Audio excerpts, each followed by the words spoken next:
Hello and welcome back to You Live should have with... honest. I was going to say, God fucking the damn. thing is, Welcome back to Library of Chaos podcast. I'm Wasni. And I'm Obrium. and I wish I wasn't here. We're about to review Annihilation Squad to finish off our Last Chances series of episodes.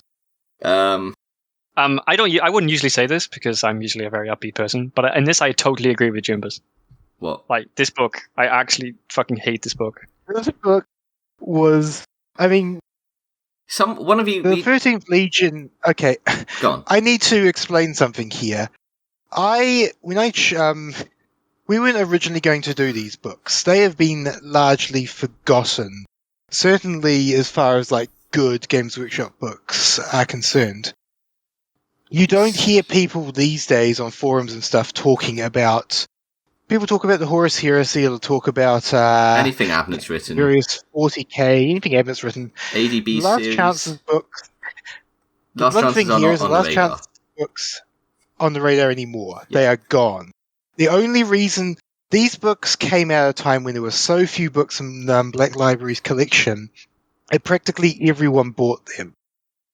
Which I honestly think is probably the real reason why they sold well. The reason they sold well was simply because they had so little else competing for all of that money. That whole conversation we had before about how Games Workshop is the Disney of capitalism. No, how Games Workshop is the Disney of... Fuck's sake. Start that bit again. How Games Workshop is the Disney of... Wargaming. Tabletop games? Tabletop wargaming, thank you. How Games Workshop is the Disney of tabletop wargaming. And Yeah. part of that is market share. Their market share basically dominating the space. In early Black Library, Gav Thorpe's books were dominating that space. And so they sold very well because mindless Games Workshop well, not even mindless, but people who wanted to buy Black Library books would go and buy these, regardless of their quality. I mean, at this point, there was like... I can't remember if the first Eisenhorn book came out around the time like these, like a little bit after the first Here's the thing. ones of these. So Here's there a was, really there was, crazy thing. I mean, The at crazy the thing time... is, I was going to point. Go on. Hello. The crazy thing is this. This is a time when these Dan Abnett books are out there. There are quality books in Black Library's collection. But a already. third of the Black And Library Gav range was Gav books are Thorpe. still... Yeah. Yeah. Like, when it was 13th Legion was the third Black Library book to be released, I believe. Published Yeah, it on was. Black Library. And Kill Team is like a successor that people want to that one. And so presumably, as you pointed out before, a lot of people may well have bought Kill Team because they've read 13th Legion. And as discussed... But then here's the thing, I remember these two, they were pretty well advertised in early, I own all of the White Dwarfs from that period. 13th Legion and Kill Team had like numerous like articles, interviews with Gav Thorpe, quotes from the book to like sell these books to people who read White Dwarf. So Oh my God. you're basically GW consumer. Okay. I've found almost nothing on the Annihilation Squad in comparison. Interesting. So, I wanted to say It feels something... like Go on. I hope that he just tried to forget about this book because I think everybody should forget about this book. So, But well... I think as a species, as humans, we should all forget about this Okay, book. so... Here's the thing. The I three of have- us now have to remember this book for the next couple of hours. So, I have a comment I want to make about it, and it's not strictly spoilers, but I think it will change expectations on the movie, so I'm gonna, like, lead in the spoilers section with my comment I want to make. But Please don't tell me the movie of this. That would be amazing. Movies. I will say this. If 13th Legion is the worst written Black Library book I've read, and Kill Team has the stupidest stuff happening in it, Annihilation Squad, is it the edgiest? It's either the edgiest, Yes. or it's the edgiest book that It's doesn't not have the enough redeeming. edgiest. It's not even in the same category in terms of Oh, it's the edginess as edgiest others. of these three, for sure. It There is might by be- far the edgiest of There these might be other edgy Black Library books, but they aren't as bad as this one. Even if they're slightly edgier, this is like a really big combination of a bad book and a supremely edgy book. I mean, I'm not even sure I agree with your statement that the second one is the most like weird acting people. This one has by far the craziest moments in terms of what the characters do. Hang on. I said the stupidest actions from people. Okay, I guess they all just like lost their fucking mind in this one. I cannot describe the things that happen in this book as stupid. That is not the adjective I would use. Anyway. Yeah. It's straight up out of like a fucking multiverse alternate reality sometimes. Like, so some of it is just beyond. This book is, I feel like it is hard, much like Kill Team, I feel like it is hard to actually talk about the book in any meaningful way without discussing what happens in it, because a lot of what is notable isn't the book on the whole. I can say again that, like Kill Team, it's better written than 13th Legion, but what's notable about it is what happens in the book. Oh, he even tries out some like weird stylized stuff for like different perspectives. In terms of writing, it's okay, I guess. It's better. Here's the thing: I can see Gareth Thorpe's ambitions. I can kind of see what he was trying to do here. He was trying to pull off. We compared the last movie to Suicide Squad. I can't think of a movie I would compare this to. Here's the thing: I kind of compared it to Batman. To what? Damn it! I completely forgot. It slipped out of my head right there and there. I thought it sounded like you were going to say Batman. No, I had the exact perfect idea in my head. And I have a comparison I'd make, but it's a very specific one, and I don't want to make it until we're in spoilers. Okay. Oh wait. Shall we? Batman vs Superman. Oh, I've not watched that. You've never seen it. You've never seen Batman vs Superman. Why would this be Batman v Superman? Batman vs Superman. I looked at that and I just thought, executed poorly. Oh, okay. Why are you surprised I haven't? Why have you seen it? I mean, you like suffering. You made us read. Because I heard it was so bad, and I was like, "This sounds like it's gonna be." Interesting. I went and saw it in the cinema because at the time I was going to a movie every single week, so I just picked what was popular and just go see that. Oh, okay. Well, I don't do that, so that would be why I haven't seen it. I think we should go to spoilers because I don't think we can discuss much more. Yep.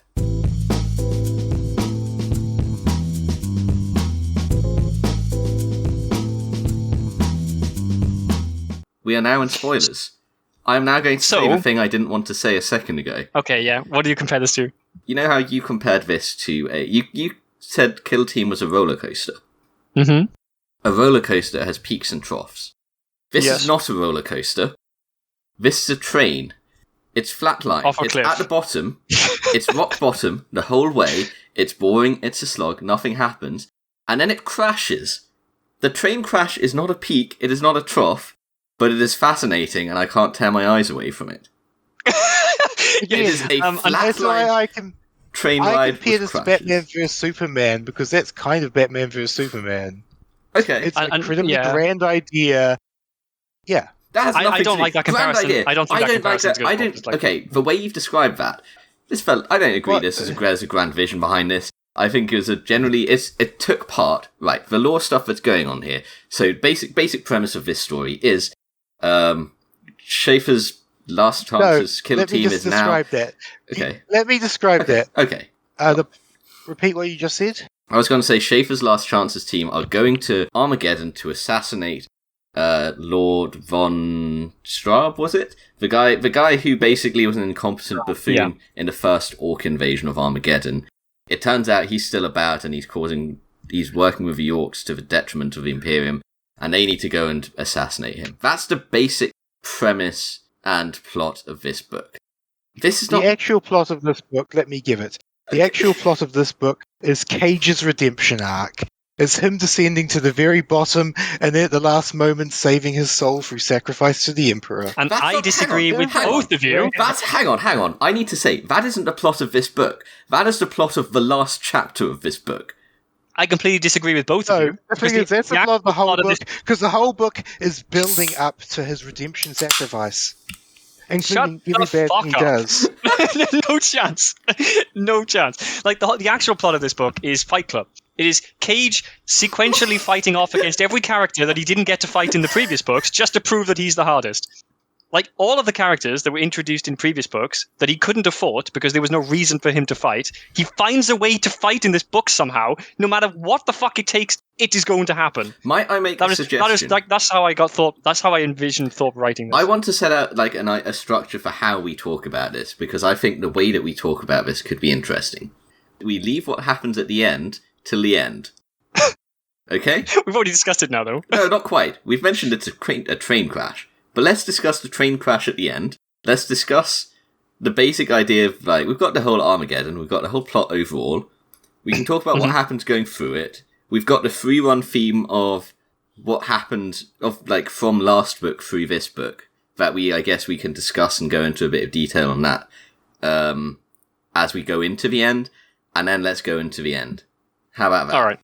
All right. So, this book, it is about the last chances going to deal with von Straub, who is basically discuss what he is. Disgraced. Von Straub is a character who's been well established. This is, of all the stories, this is the one most heavily tied into the canon of Warhammer 40,000, into a major part of its universe. And the Gav Thorpe is using an established character who I'm pretty sure he might have actually established when he was working at Games Workshop. Yeah, that makes sense. Kind of planting seeds for himself as a games writer, himself as a prose writer, would pick up and use, which is something he actually did a fair bit. You'll notice in anything Gav Thorpe writes, there's a lot of callbacks to bits of fluff that he created.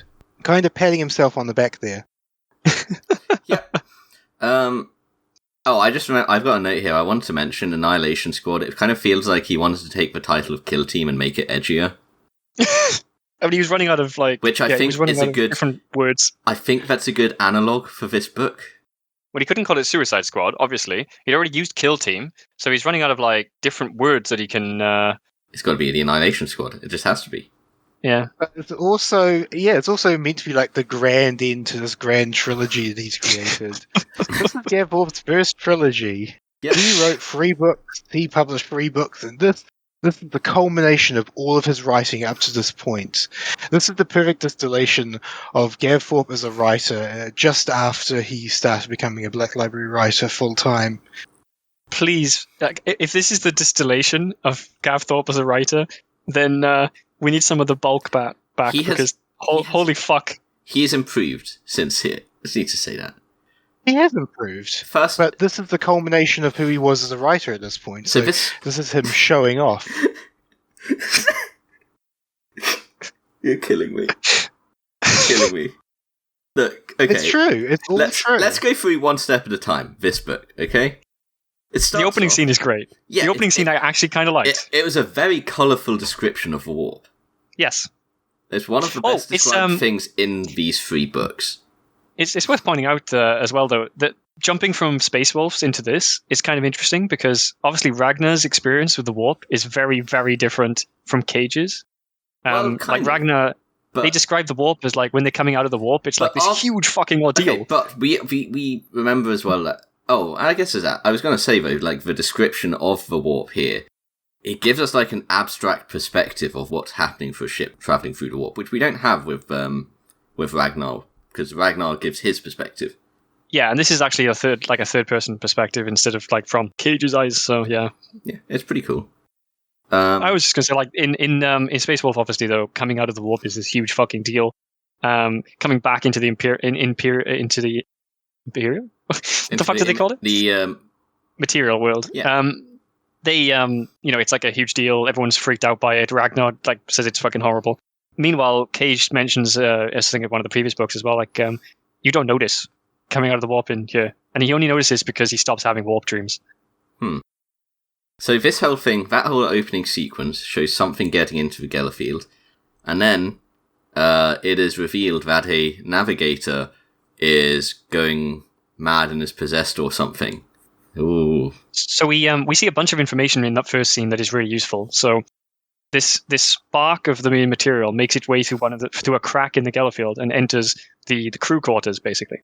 And it is almost snuffed out by a void of darkness. Now, this is from the demon's perspective almost. So the void of darkness, I immediately thought blank. There's probably a blank somewhere on the ship, which is interesting because we don't know anything about anyone on the ship yet. It's the Gellerfield bubble before it latches onto something. It definitely sounded like a blank or some kind because it's in the crew quarters. I think it's one of the people it describes it as almost. I mean, I guess it is free for a bit of interpretation, but to me it sounded like it was some form of blank. It's a very artistically described sequence, which is very weird to say about something Gav Thorpe has written. Well, it was a good description. Like, unlike it was like in contrast to the first like description in the first book. This was like 10 upgrades above that. Yes.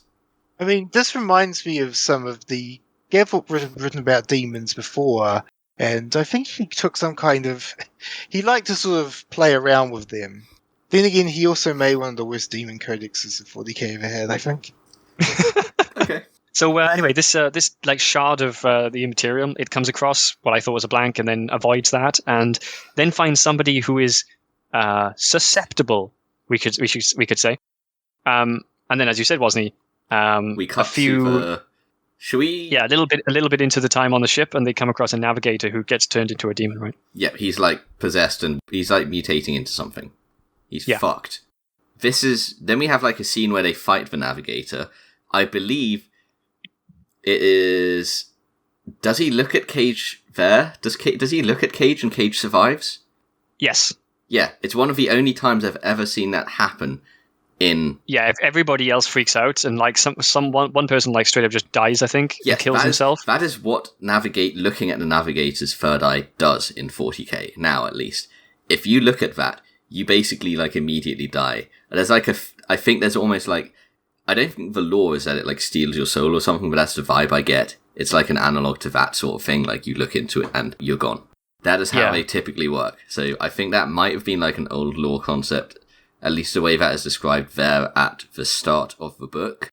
I mean, as you said there, this is obviously set up to make us think that the demon or the shard of the Imperium or whatever it was, of the immaterial, whatever it was. Oh, this happened and it is now in the Navigator. And then they deal with the Navigator, and that's that. Moving on. Yeah. Okay. A lot of stuff actually happens. Moving on. No. Oh, go on. I wanted to do a reading because now we have our reintroduction, which is exactly what you think it is. But I don't have a choice, do I? I'm a soldier in the last chances, known as the 13th Penal Legion to everyone else. We're all here because we deserve to be. Each one of the 30 people sharing his chamber with me is being punished for their crimes. I murdered my sergeant because of a woman. Topaz, who lies to my left, is a thief who stole from the officers' mess of your regiment. Tiger, the bearded man to my right, hung his own squad for supposed insubordination. Looters, heretics, mass murderers, rapists, thieves, and all the other scum of the Imperial Guard end up here, doomed to spend their short lives fighting to their grisly deaths in battle. We didn't mention necrophiliacs this time, at least. No necrophiliacs in this group of 30. Yep. Again, you can tell it's a Gav Thorpe. I didn't mention this earlier, but one thing about Gav Thorpe's prose is it's not very easy to read. It's a bit like mud. You have to slog your way through it. Yes. So this is all of his books are slogs. This is the part where I think I made my only note about his actual writing style that I really seem to care about, which is like a lot of the passages in this section especially are incredibly methodical. So like he'll go through and he'll make an example of something. So like my example I got here is Cage says something like, there's been times where a ship has gone into the warp and has come back days later and the crew has aged 1,000 years. And then he'll make a counter example, which is just exactly the opposite. And you're like, okay. But then again, I guess that's true, but you didn't have to say that.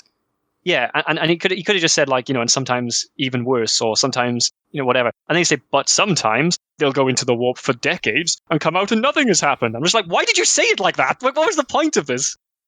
It's incredibly methodical, and there's nothing like terrible about that, but it just felt so off. If that makes sense. It's like unnecessary. It's like an equal and opposite reaction to his own writing. Yes, he was hugely clunky. Yep. So obviously we get the usual description, which is that there's 30 people on the ship, as you mentioned there, Jimbus, and they're all complete cunts. And like a casual day in the mess office, in the mess hall, leads to somebody losing a ear. Or losing a fucking finger or arm or whatever. Speaking of the mess hall, I want to point out here that Cage cleans up and he specifically references the spoons. And while doing that, he simultaneously does a callback to I know how dangerous a spoon can be in the right hands, while also being cynical about what's the point of removing all these spoons, knowing full well what he did with a spoon. Yeah. Oh my god, I can't take it. Yeah. It's hard to take it seriously. But the way that he supposed to take it seriously, wasn't he? The way he actually talks about, points it out is like a contradiction. he's like simultaneously being like, I know how dangerous it is, while also being like, what's the fucking point of this? You know? Yeah, he's having his cake and eating it too. Yeah, but even within the own like its own even within the world logic of Cage's like world, that isn't consistent. So we get a bunch of another interesting character. Thing about Gavforth's writing, he does that. He sets things up and then he pays off. And it's like, you know what? I could do this or that, but instead I'm going to do both, even though it doesn't make sense. But you see, like, he's got to pander to both audiences, so there'll be one part of the audience that would like him to do one way, and the other part to do it the other way. But if he does both of them, then he can't both fail. He must have done so. He was trying to draw in as many people as possible across 40K's fan base to buy his book. So that's why you have an armorer whose name is Spooge. Wait, I don't know. I honestly, this guy. I mean, maybe here's the thing. I was the perfect age for these books. I mean, I never did read them, but bluntly enough, myself and probably thousands of 40K fans my age, 14-year-old teenage boys who are like into the cool, edgy shit because we're rebels and, you know, and also you fucking love this book. And also who are too young to appreciate good or bad prose. Yes, absolutely. All plot, apparently. Like, I don't know. Like, I guess you fucking love the edgy part of this book. Like, look, okay, which is the entire thing. Remember when this was coming out? This is coming out in 2004. You two might be too young to remember 2004. I'm not much younger than you. I'm like practically the same age as you. You keep saying this. I keep telling you. Well, one thing is, I don't blame you because you're going senile already. I really am going senile already. I've got that going for Grandpa Jimbus over there. I'm 32, but I feel like I'm in my 50s. I honestly feel like I'm in my 50s. Yeah, I can feel that way. I feel prematurely aged. Look, I feel like you're in your 50s too. All right, so we have some characters. We've got some characters. We've got all of these characters. We're back to mannequins with name tags, except for Laurie, who is back. Yeah, and Armourer Spooge, who's I actually kind of like his introduction. I honestly don't remember Armourer Spooge. Armourer Spooge. He's the main. He's like a character that follows them the entire way. He somehow ends up. Is he brown? No, he's their Ministorum, whatever the fuck it's called. I don't know. Go on. He's the guy who they take all the way to the city at the end. He's like the guy with the skull, the silver skull. Oh, him. I remember him now. Did they have him at this point? Yeah. This is him. Kind of like, you know what's two Spooges? Spooge is Rob Schneider from the Judge Dredd movie. It's been a while since I saw that. Remind me. Yeah, it's been ages since I saw it. He's a really annoying, terrible comedic relief that somehow sticks around until the end of the story for no fucking reason at all. And yet he's still like one of the highlights of this book. Yeah, I mean, his introduction is good, is what I'm saying. Like, his introduction as a character is kind of interesting compared to a lot of the other ones. He's not as faceless a mannequin as everyone else. No, I can agree with that. The problem I have with this is that they introduce him and all of his traits, and he has a servo skull, which it's sort of suggested. Yeah, it's sort of suggested that it has some interesting meaning, and then it never got any payoff. Like, no, ever. He's just it's a never nothing ever happens. That's it. Yeah.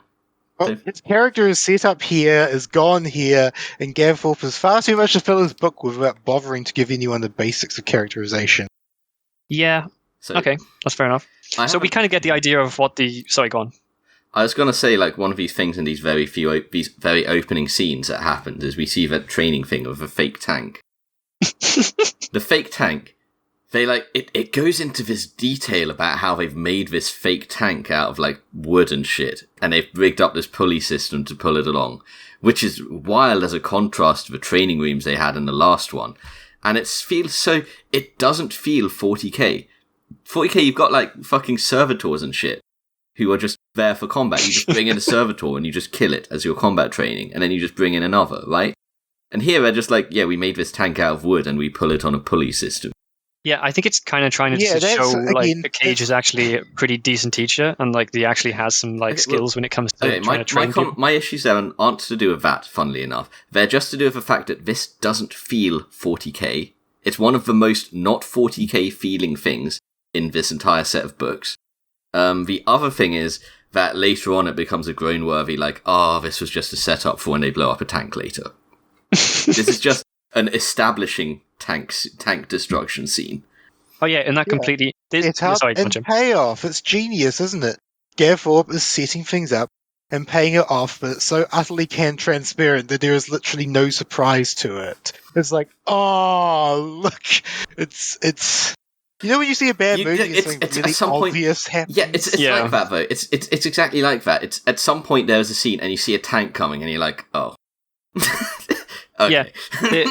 You know how we talked about in the last book how that entire scene where Cage like hijacks a prison transport to get back to so that he can force himself along the mission, and how that entire scene could be cut like a cancerous tumor that it is. Yes.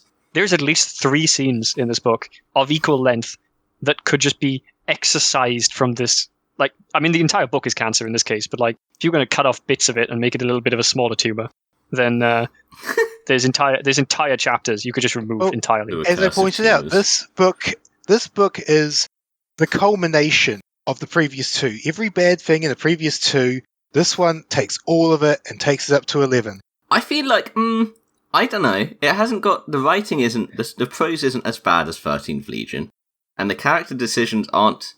They're worse. They're worse, but they aren't so much worse. They're not. They're worse in different ways. They aren't. So here's just the question: stupid, they're just does worse. the quality of the? Here's the question I need to ask you. A very important one. Does the quality of the prose matter when the quality? So the prose might be improved from 13th Legion, yes, but what about the rest of it? No, Stuff it's you not. kind of want to Does improve. does it matter? Did it take everything that was bad about the others and make it worse?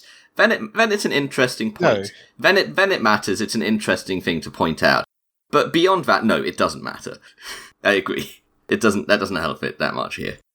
The worst bit about the cancerous tumors that you could exercise in terms of chapters is that so Gav Thorpe seems to go out of his way to set them up in a way that they didn't matter. So we'll get to them as we get there. But like it's actually incredible. Like he sets up the chapter entirely in a way that it's like start and finish, and they're back at the same point.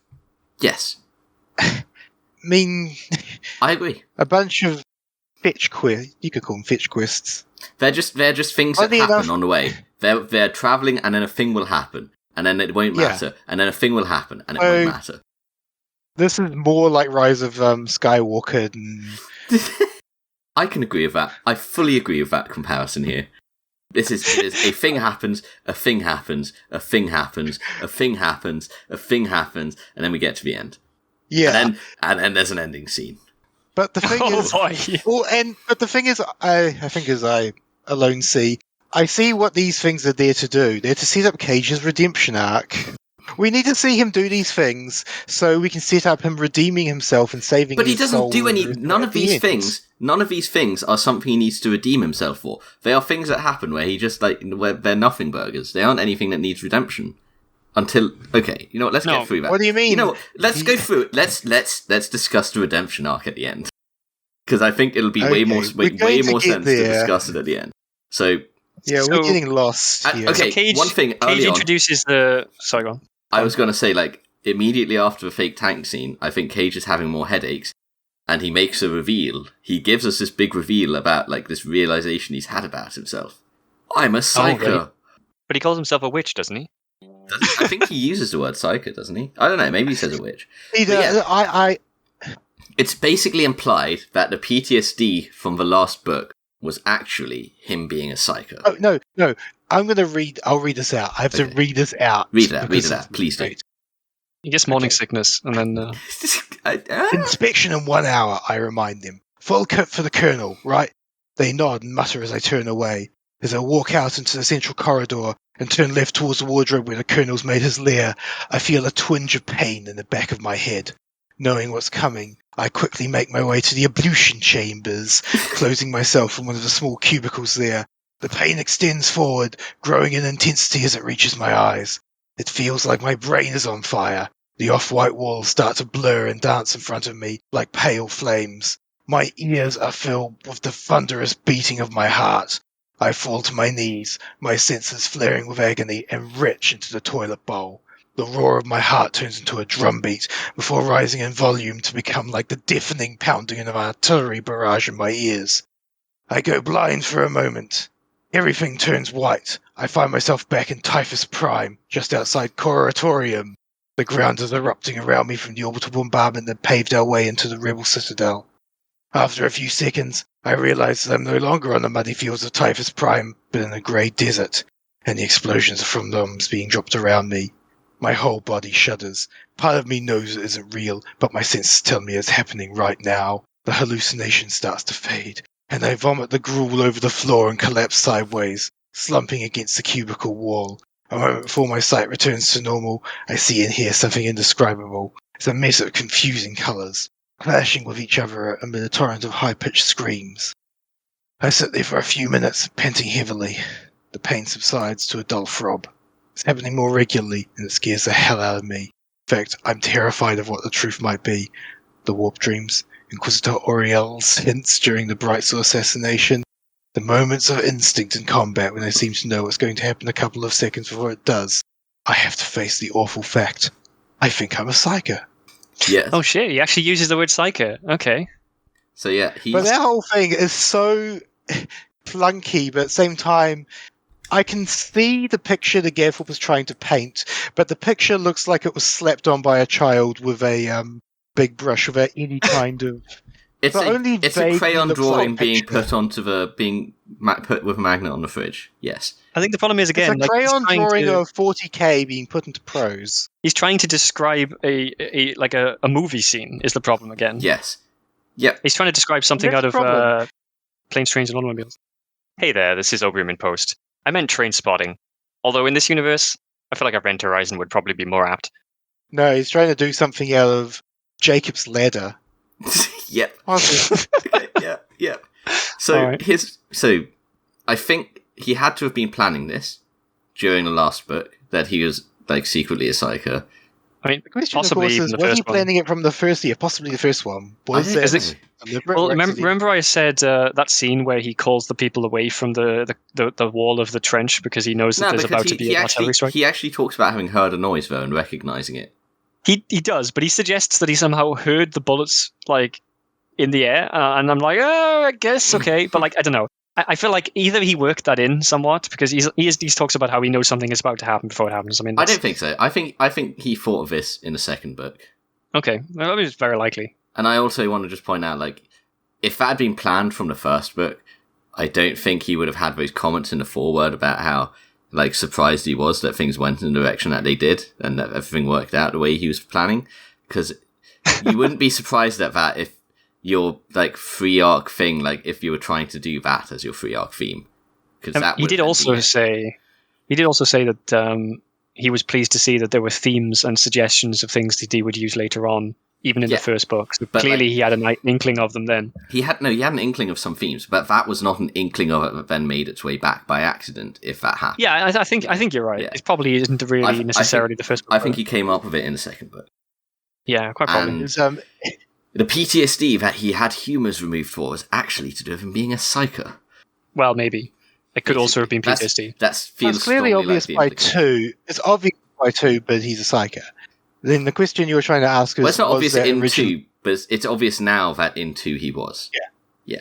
Because the interesting point here is to wonder, did Gav Thorpe... Well, he clearly didn't write 13th Legion with the intent of making a sequel. Because it's kind of cobbled together. I don't But know, it's so the ending feels And like then a the schlocky team- blockbuster. The ending of 13th Legion feels like a schlocky blockbuster, and there's a sequel coming. I don't think necessarily. I feel like it was just setting up. It's almost like a circular It's story. like the end of, like the 90s Godzilla movie, where at the end there's an egg and a thing comes out. It's like that. It's Maybe, like, but, like, I don't- It's charitable. It's like the scene of Calgon opening his eyes in Space Mutiny. It doesn't necessarily. It's not Did necessarily sequel you bait, though. call a reference to the 90s Godzilla movie charitable? Yes, I can call it a reference to the 90s Godzilla movie charitable. That's- This is not the 90s Godzilla movie. I- This is Space Mutiny. I'm not familiar with Space Mutiny, but if I compare something to the 90s Godzilla movie, it's not a charitable reference. Here's the thing, it is a charitable reference because you're being too kind on it. The point is, well, I did say Sure. before, and I still maintain the ending is the best part of that book on multiple levels. So I'll still say it felt like a schlocky, stylized movie sequel bait. but in a way that sort of worked. It kind of worked the way he wrote it. But yeah, I did feel like, hey, and there'll be more of this. There'll be more of this. That in it for Cage. Well, it's very obvious at the end of Kill Team that there's a sequel coming because of the way. Maybe at that point... Well, because we have more mysteries being teased at the last second. Cage literally says at the end that, what if I'm a psycho, or some bullshit like that at the end of the second book.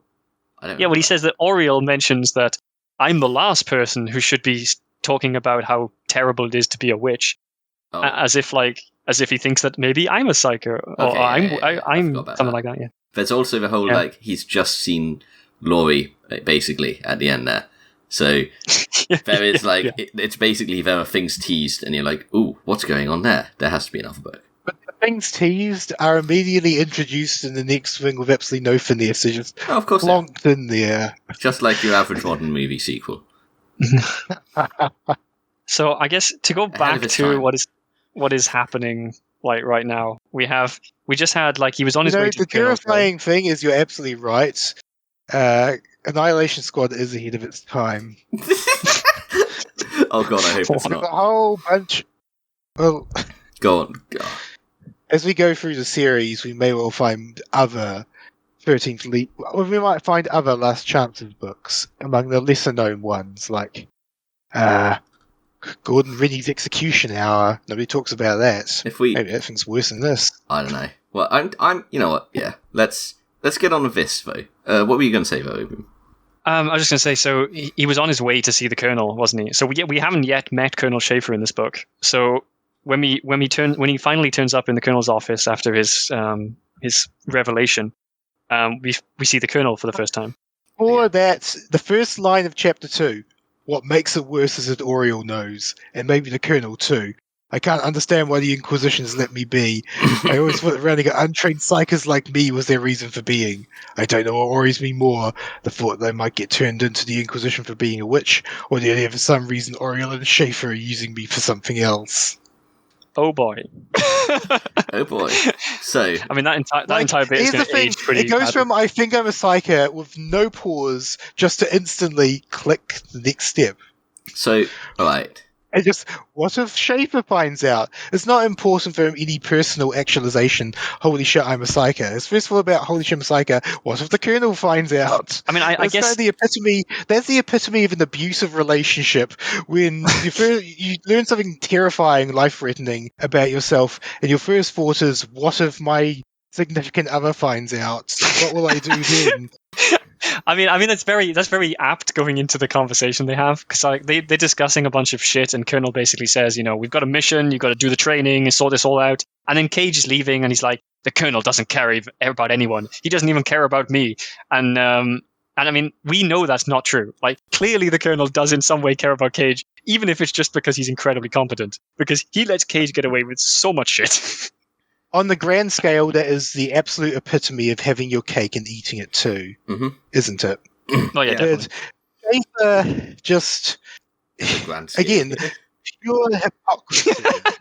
Nobody can recognise.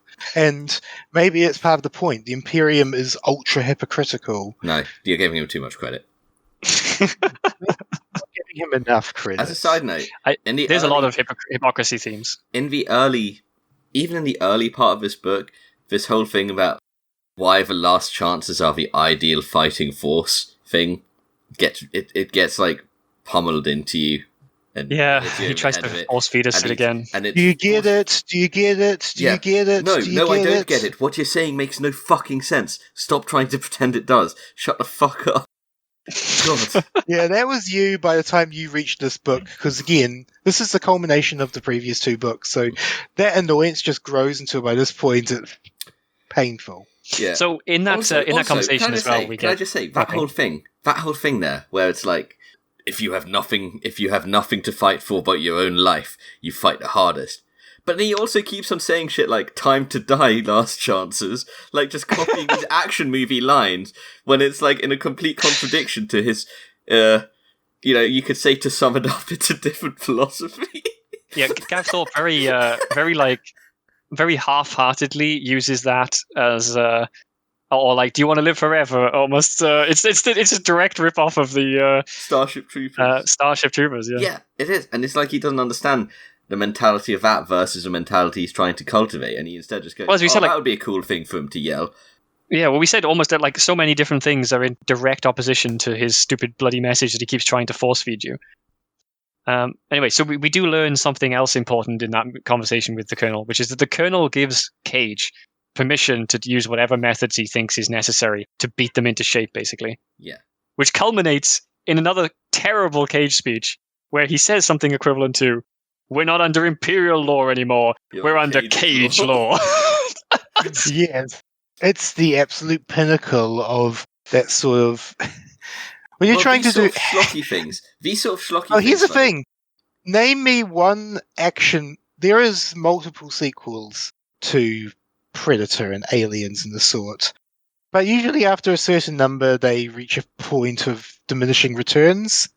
Well, this book has absolutely reached a point of diminishing returns where it's getting absolutely no returns at all from any of this. I don't think he's run out of... I don't think Predator had a point of diminishing returns. I think it was. What do you mean? You ever seen Predator 3? Predator 3? No, it was a different movie. I wouldn't say it's a diminishing return. And then the last movie, oh boy, I've talked about the last movie with you. Yes. Fascinating movie. This is... Hi, just adding a quick note in editing to say the last Predator movie we are referring to is The Predator, not Prey. We're just that slow at editing. Oh, this is a fascinating book, isn't it? Yes. Yeah. I can see what you're saying, definitely. Anyway, I mean, he's run out of action movies to like rip off at this point. I was going to say that whole thing. These not action even run off. They keeps on repeating them. These dumb action movie schlock things, though, when they aren't complete contradictions to the point that it's like obnoxious. These dumb things, like it's Cage's law now. These are the highlights of the book, and not because they're good, but they're like they are dumb and they are fun. They stand out to the point where you're like, what the oh yeah. Yeah, in a sea of what the fuck, these are like, well, that's stupid, but it's kind of fun. You know, it's fun. There are these moments of fun schlock, like Cage's Law. They're not well written. And that could that is kind of what carries all of these books. It's a dumb schlock. None of them are carried by anything. What do you mean? All three of them sold. This one probably sold the least of the three. But it's sold if you mean in terms of still has a career to this day. If you mean in terms of actual sales, then yeah, I think you're right. I think it's this like dumb action schlocks thing that's actually kind of appealed to a lot of people, and it is kind of fun if you just sort of like go along with it. Yeah, and let's be honest, most of the teenage boys who are reading Annihilation Squad are like, cool, this is the sequel to the 13th Legion. But I wish I was Cage and a complete fucking psychopath. I just wish that between the fun schlock, the book wasn't repeatedly punching me in the brain. But that's half the fun. Do you not like it being punched in the brain? Or in the case of this book, almost every punch is a throat punch. Like Cage has an absolute fucking obsession with punching people in the throat in the beginning of this book, especially. But I think he's punched 3 people in the throat by the time we get to the point we're at now. Right. So when we get to a point where we spend some time on the ship with them being like, oh, I wonder what's going to happen when there's only 30 of us left. They always put us on a special mission. Well, they started with 30. They started with 30. Yeah, then they lost like 3 in training. Then the navigator happened, and they lost like another 5. Yeah. So they were massively down in numbers. There's also, I wanted to mention a really clunky bit about that navigator section when we got there, but I forgot about it earlier. There's a section because they have a navigator with them helping try to deal with the other navigator. Yes. And there's a section where he describes both of them as navigator in the same sentence. And it is confusing as fuck because one of them he describes as like possessed navigator, and the other one as navigator. But it's like, well, he doesn't say it. He doesn't even say good navigator for the other one. The other one is just navigator, and the other one is possessed navigator. And it is like in the same sentence, and then the next sentence describes one of them again. I don't remember which one, but like it was so fucking weird to see anyone like put that in and just go, yeah, that's fine. Yeah. I would have found a way to try and avoid that. I would have thought it would have made a lot of sense. Yes. This book is not trying to make sense.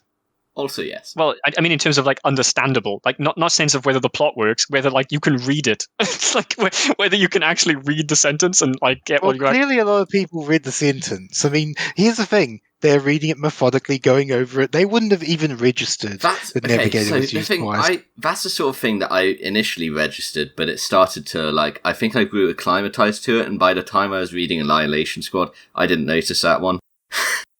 Far Just possibly. the depressing thing, isn't it? Is that basically you were acclimatized to Gav Thorpe's particular style of writing to the point where you could basically consume it the way I'm pretty sure most of his fans consume it. But even then, even though when I got used to the prose being bad, like, oh my god. Anyway. That's not prose, though. What I'm trying to say is, I don't care. I don't really care about prose. It's how he's maybe. written it. But I don't really care about the prose, though. But that bit stuck out to me just because it was confusing as fuck. Like, I read it like 3 times just to figure out what the fuck the intention was, like, of what he was actually saying. Okay. It wasn't that I cared that much about like the prose of it. It was just confusing and difficult to like pass. I mean, that's part of Using it difficult to pass is this entire book. So, okay. So with the Chaos Navigator as well, right? How much do people know about Chaos in general? Because they immediately know this is like some sort of demon spawn. If you're in the Don't forget, in the first book we have Korn's twins. Yes. Okay, but like in a lot of like 40k stuff, I thought they didn't really know. Like, most people didn't know about. Thorpe. This is Gav Thorpe's interpretation of Warhammer 40,000. I think his interpretation is assumed canon. Here's the thing: if you were to describe Gav, would you? There's a whole thing Games Workshop do about head canon, about you basically saying which bits of lore you like, which bits you hate, which bits you include in your interpretation in it, and how do you interpret? Yeah. It? Yes. So here's a question: How many people think of Gav Thorpe's books as part of that grand canon? I think you can't people talk about Abnus and Wraith and stuff. You can't avoid it because he created the canon originally. It's even if it's not like the novels aren't particularly interesting in that regard, but they probably hold up better as part of the canon than like some of the stuff in the Space Wolf books. Especially Grey Hunter. I think he is like, and that whole thing kind of sets up the main thing. Gav Thorpe is the first in-house author for Games Workshop. He's someone who's never had a career outside of it and wouldn't have a career outside of it until he'd like written enough best-selling books for Black Library, including New York Times bestseller, that he could begin to sell his non-fantasy books like... What the hell was his name? I read it out to you at some point. It was like some bloody edgy name. I need to find it. The name of his first non-Games Workshop book. Well, in any case... I forgot what I was going to say there.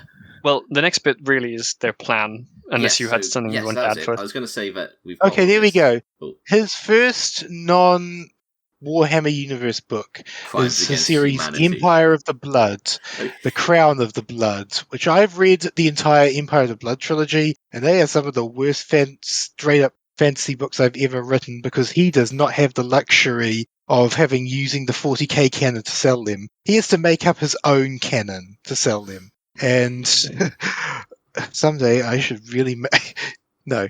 You two do not deserve to suffer to read Empire of the Blood. Empire of the Blood is truly terrible. Okay. I appreciate that. The only reason Gav Thorpe's the first in-house author. He's also the only first author who could never sell a book if he wasn't in Black Library. Do you think any normal publisher would pick up these books and sell them? Maybe. If an actual editor, an actual producer, the actual... you talked about like Nazi exploitation. I think if 13th Legion went through an actual editor, maybe. Kill Team and Annihilation Squad, less so. If you rethemed it a little more about around Nazis, then maybe.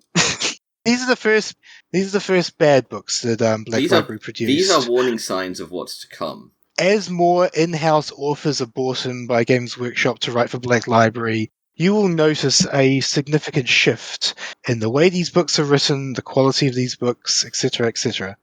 Anyway, their plan. 30 people. They spend a bunch of time on the ship. 24. It felt like a really long time. It's a year. I feel like they spent a whole bunch of time being, just in terms of actually reading the book, going like, oh, we'll find out what our plan is soon enough. He always has a plan for us. I feel like some more stuff happened on the ship, but I can't remember. But it doesn't matter. And then we have they find out what's actually going on, which is the Armageddon plot. They're going to the world of Armageddon, a really big deal in 40k canon. Yeah, a planet I know about. So as I pointed out earlier, this is the book that's tied in most to the canon. And I think... I have to research this, but I think Gav Thorpe might have been a very significant figure in the Armageddon worldwide campaign that was being played on tabletop. Okay. So there's a bunch of names here and places that I actually knew before, which was quite surprising. So I mean, obviously we have Armageddon, we have Gazgul Mag Uruk Thraka from the Orcs. Yep, an orc whose name I can never say if I don't have it written in front of me. Yeah, I can imagine. Fortunately, I have it in my notes here. Margaret Thatcher XP that So they've scrubbed say all that. the satire off. That's been said a lot, but they've actually also they've given an actual explanation for how they came up with a name, and it involves like a random generator, I believe. Wait, did you just say that, I'm pretty sure that Gazgul is a stand-in for Margaret Thatcher? Gazgul Mag Uruk Thraka. Margaret Thatcher. It's old British humour of the 1980s. The people who made Warhammer 40,000 were bored British teenagers in the neoliberal 1980s. The people who made Warhammer 40,000 and wrote its early lore, including Gav Thorpe, were the sort of kids who were portrayed in The Young Ones. Are they? Was Gazgul in Rogue Trader? Yes. Yeah.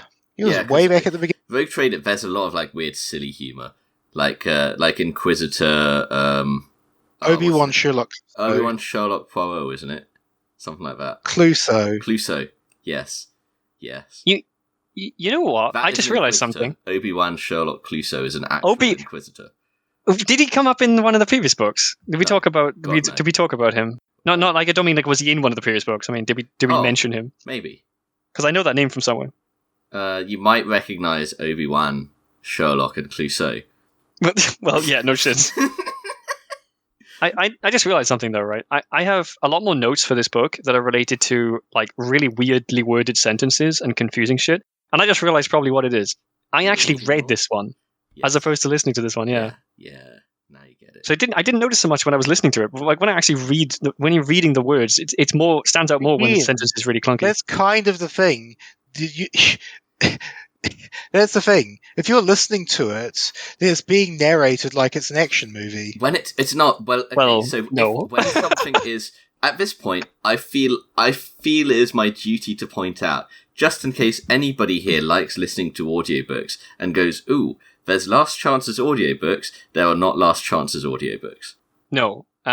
So Obrium I have an ebook reader. I have an ebook reader on my computer that lets me play it through text-to-speech, which is surprisingly effective for most books. According to you. Yeah, well, I mean, it's will perfectly never ever fine. match the ability to actually sit and read a book and turn the pages. Oh God, maybe not. Maybe audiobooks are okay. You know what? Like generally, I feel like that's a snobbish attitude. Audiobooks are fine, but you know, I agree with that when it's text to speech. It's definitely better than text to speech. Yeah.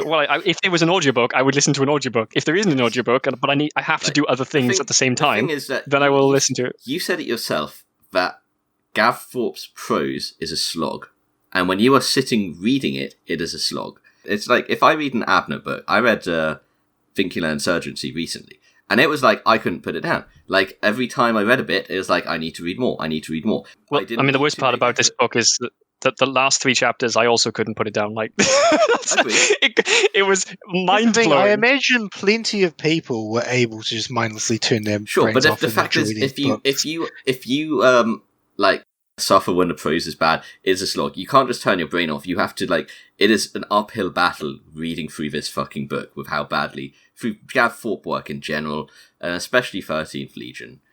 If you are listening to it as an audiobook, you don't need to turn your brain off because it's the difference between an electric bike and actually cycling up a hill. An audiobook, you don't need to make effort. It will keep relentlessly moving forward at the speed that the audiobook is reading it. And that's the thing. Whether you care about prose or not, the effect of the prose being good or bad is more pronounced if you are reading it than if you are listening. Because if you are listening to it, there is no active effort in moving forward in the book. You and I were acclimatized to his prose by the time we read it, because we read it as books. Yep. And Obrium wasn't. And most people who are reading Annihilation Squad are utterly nullified to his prose. They're just mindlessly absorbing it. This is how he writes. This is his tropes. Gav Thorpe writes for a certain audience, and he writes what they want. And I guess you were saying what we watched was basically like you compared his prose to the Sven Hassel stuff. At which point, if you've been reading that, you're already acclimatized to it, right? Well, of course you are. If you get hooked to one Sven Hissel book, you're going to read all of his books. That's why he's sold so much. 15 million in the UK. Gav Thorpe successfully took the tropes of Nazi exploitation and made his whole career off it. Okay, my point for these 3 episodes, the thing I noticed when I read them, and the thing I wanted to bring up was how fascinated I was when I dug deep and learned about how Gav Thorpe took the tropes of Nazi exploitation books and was able to make his career off it. Because it's all kinds of little bits and pieces fit together. The Nazi exploitation boom, the generation who were reading it, and the generation who were reading it would make Games Workshop. And what is the Imperium but a Nazi exploitation film? A Nazi exploitation picture of... in a Nazi exploitation book, that's not Nazi Germany. That's the fictional ultimate evil that's wearing Nazi Germany's skin. And that's literally the Imperium of Man. This causes me pain. I don't want to talk about it like this. That's true. Move on. Right. So that's fair. That's fair. The entirety of the Imperium as a they Nazi are like exploitation. a massively authoritarian, like evil. Obviously, regime. I've read Horus Heresy. The Emperor is not the good guy in any of the stories. Something that would be interesting to talk about is if the Imperium of Man is in 40k is based on Nazi tropes. What's the Imperium of Men 30k based on? A slightly idealized version of the Nazi tropes, maybe. Selling novels. Whatever sells novels. That was later on. Anyway. But Dan Abnett was setting something up, and we'll talk about that when we get to Horus Rising. That's true. I can do that. Okay. At this point, we finally get to what the mission is. We find out that it's about Armageddon. They talk about Ghazghkull. They talk about feral orcs. I noticed something. I just want to point out this is the 3rd time we're trying to introduce the Armageddon. Well, stop interrupting me then. No, We've hit this point and gone on like 3 massive looping tangents. Okay, so let's continue this. So let's not have a tangent about the tangents. I wanted to make a point about it. You're making this worse. You're making this. Oh yes, I am. But I don't want to make it a tangent. I just want to point out that we are looping. We are looping because we are terrified to go forward. No, we're not. Because we know what's waiting at the end of this journey. I'm not terrified. We know what's waiting at the end of this journey. I am not terrified. The end of this book... Jimbus. You know what the end of this book reminded me of? The end of this book was a train wreck. It reminded me of like Game of Thrones Season 8, just watching the dominoes topple one by one. Okay, I have to say... That ties into Cage's redemption arc, which we shall get to. Jimbus, you have got a completely wrong read on me. I'm not terrified of it. I can't wait. But until... Okay, there's something very interesting I want to point out about the way they were talking about this invasion. For the first half of this book, and I don't want to just say this as a nitpick, I thought it was interesting. For the first half of this book, they refer to this as the first and second Wars of Armageddon. And I spent this time going, well, hang on a minute. They're talking about, like, the first Orc War as the first war, and the second Orc War as the second war. What about the Horus Heresy? No, never mind that. Don't bring the Horus Heresy into this. Am I right in Armageddon is, like, the place where they had, like, a massive Orc fight, at this point, no. It's not Ulnor, but... The lore gets really convoluted around Armageddon. We're going to ignore anything before... anything Heresy era here, okay? Ignore that. So, no, we're going to ignore anything beyond this point. At this point, Armageddon is just planet attacked by orcs. So, well, here's the thing. In current lore, the first War of Armageddon is the World Eaters attacking it, led by Angron. Or Khorne Demons led by Angron, something like that. It's Angron, basically. The second war was the first one where Ghazghkull invaded and von Straub had his fuck-ups and what the hell Game is his name? Yarrick saved the day by holding Hades high. Yarrick saved the day, yep. And then the third war is the one Ghazghkull returns, basically. Ghazghkull returns! It's such a Return of the Orc. Yeah. So... The Green Tide. So I thought this was interesting because for the first half of the book, they referenced them as the first and these Orc Wars as the first and second Armageddon War. And I thought, well, that's weird. Had they not, like, had the Angron invasion thing, like, not been a thing in canon yet? But then in the second half of the book, it refers to the first and second Orc invasions as the second and third Armageddon War. They stopped referring to them as the first and second, and started referring to them as the second and third at some point. Huh. Did either of you notice that? Did he realize? No, I don't know anything about the law, and I just wasn't paying attention to that because it seems a bit weird. I made a note about Here's it in the the first thing. place. Because He should have realised because he wrote most of that fluff. Yeah. So I basically... Did he write the fluff in between this book? So like he wrote half of it and then wrote the fluff and then wrote the other half? Yeah, and then didn't go back and change it. Would Gav Thorpe have not bothered to... Do you really think Gav Thorpe is so stupid that he would have missed that? I think he would have wanted to change it, but I think I don't know. It was weird. I made a note about it. I just thought that was an interesting thing. It's like that's not going to make this a bad here's a question I wanted to ask: does the changeover from referencing to them as First and Second Wars as the Orc Wars, and then mentioning the Angron War, is it something that happens after Inquisitor Auriel shows up? Oh, I don't know. No, because isn't he fairly? I don't know. Maybe. I kind of charitable to Gav Thorpe. I'm not being uncharitable. I'm just wondering if you had any insights, and that might be the insight. If it is because Auriel turns up, then they start referring to him as the second and third, and nobody else notices this. If that's the case, yeah, which is again part of the problem because this is still a Gav Thorpe book. Yeah, maybe that. I was kind of excited to see the Feral Orcs, to be honest. Yeah. I was because the only thing I know of Feral Orcs is from Warhammer, is from the Total War games. So I was kind of intrigued as to what they would be like in 40k, and also the idea that humans defected to the Orcs, that kind of broke my brain a little bit. We really should bring up the point that Obrium is not much of an expert in Warhammer, and he's kind of Feral Orcs. Feral Orcs in 40k. So much of what happens in this book is nothing burger events. Did we even see them, or did they just talk about them?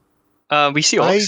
Did we see feral orcs in the jungle? I assume they were. Yeah. We definitely saw feral orcs. Not in the jungle, I don't think, but we definitely saw them afterwards when they tried to ambush their convoy.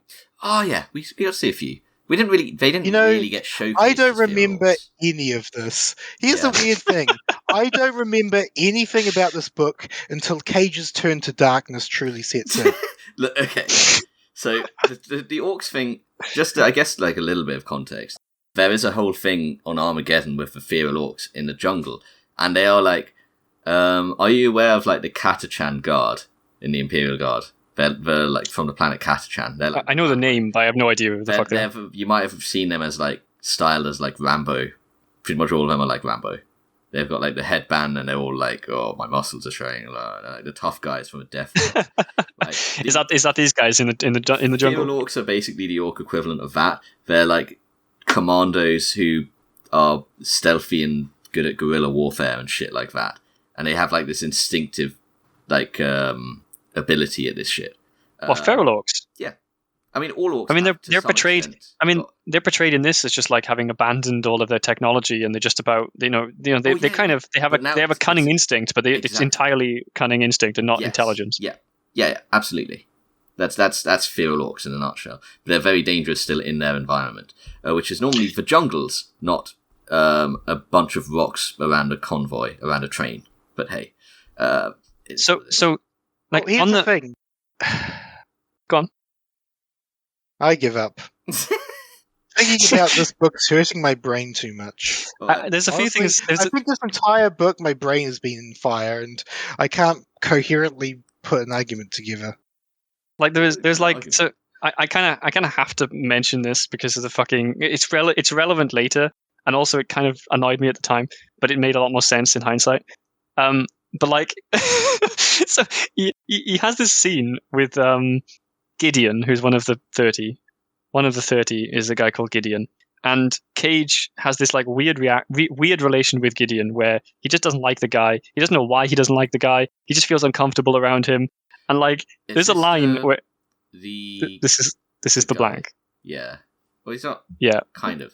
Yeah. Okay, well, there's a line. Yeah. Anyway, he's not quite a blank. Yeah. Him. Yeah, but he specifically says this: whenever I'm near him, I feel kind of Gideon. But I feel.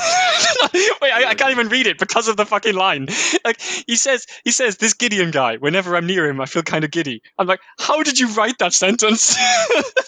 Fun alliteration. Fucking blew my mind. It's not alliteration. Gav Thorpe is pulling out all the stops. This is his magnum opus of his writing at this point. It was incredible. Okay, so there's a scene. Okay, basically the actual event. are just such nothing burgers that my entire note is just as like a set of nitpicks of weird moments. There's a scene of the navigator explaining navigation to Cage. And Yes. it was just very dumb. The way He tries again and again. It was like the conversation you had with Jim just now. He kept trying to explain it in different metaphors, and it never worked. The one Cage is that's just like, constantly going to I be don't understand. fast Oh and cuss and god, everything. does that make me Gav Thorpe? It makes you Cage? Yeah, it makes you Cage in this case. Please, I don't want to be Cage. Anything but Cage. No, I can't. No, Well, let's move I forward. You need more- you need Let's more move edges. forward. Look, all he needs to do You is... think I'm not edgy at all, am I? No, you're not edgy. Not in the way Cage is.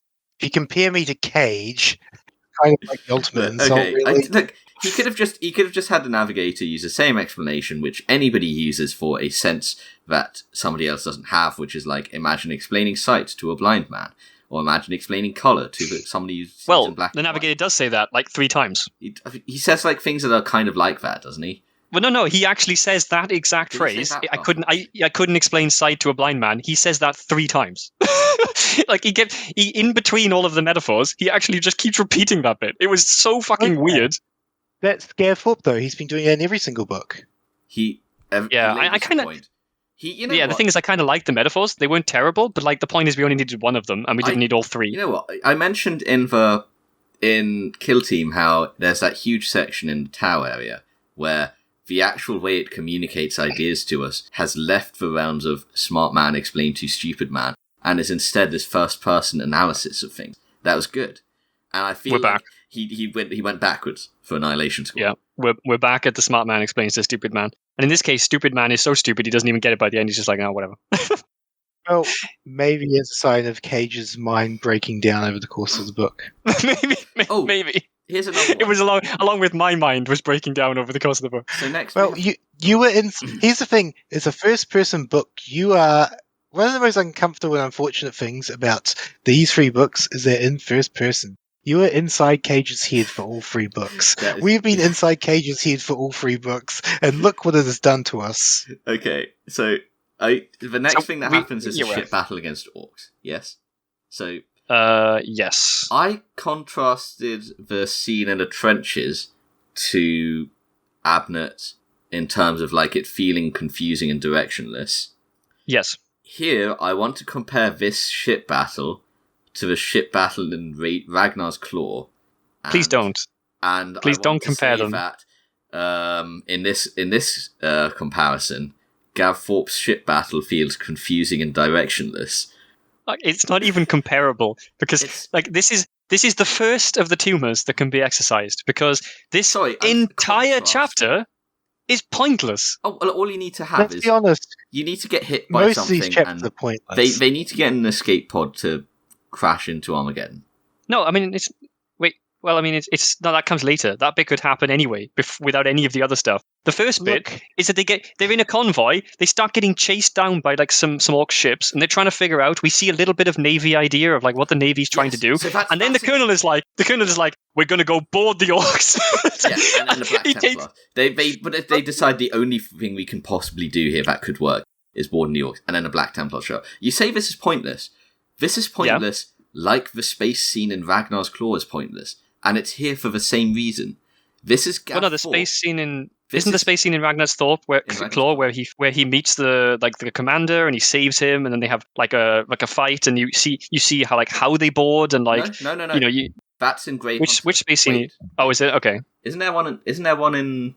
Wait, was there one? Do you mean the in one Do you mean the one where Ragnar just sort of points out that Yeah, where he's how just they watching fight it. in space? Yeah, exactly. He's just watching the screen.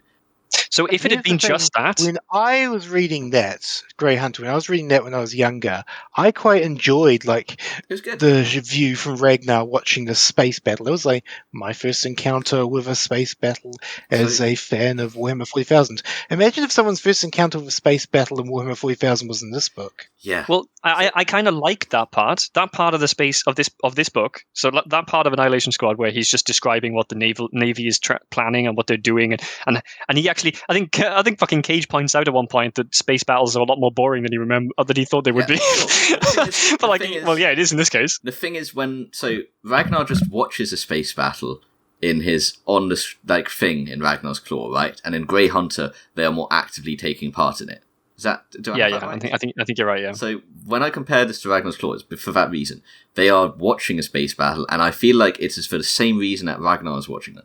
He just wanted to have a scene to showcase naval warfare in 40k. But then he has to add this like There's entire a far section. bigger reason for Gav Thorpe to do that, because Gav Thorpe was one of the playtesters for Battlefleet Gothic. He helped write the rulebook on naval warfare in 40k. So that explains the rules that the Eldar were using in the previous book, where that sounded like it was straight out of Battlefield Gothic. So this is actually something that didn't feel as bad with the when it described the Eldar. It actually felt like he described confusion of this whole thing quite well, where it was like the Eldar are fast, you can't tell where they are, now they're coming across from the side, blah, blah, blah. That felt fine. This felt like he was describing something. It felt like he had a very clear... you know what? I feel the same way about the trench thing, and that's why I brought up the trench thing. It felt like Gav Thorpe had a really clear image in his head of what was actually happening, and then when he tried to put it to paper, it ended up in like an incoherent mess where I couldn't understand exactly what was going on. And once again, I don't think it was the problem. Every single like good, bad movie is you can clearly tell that the author had a vision, but the end result is a mess. It's clear that Gav. I disagree though. I disagree. I think just as with the previous part, wasn't it? I think I could have an image of what was happening in here. I don't think that was the issue. With that.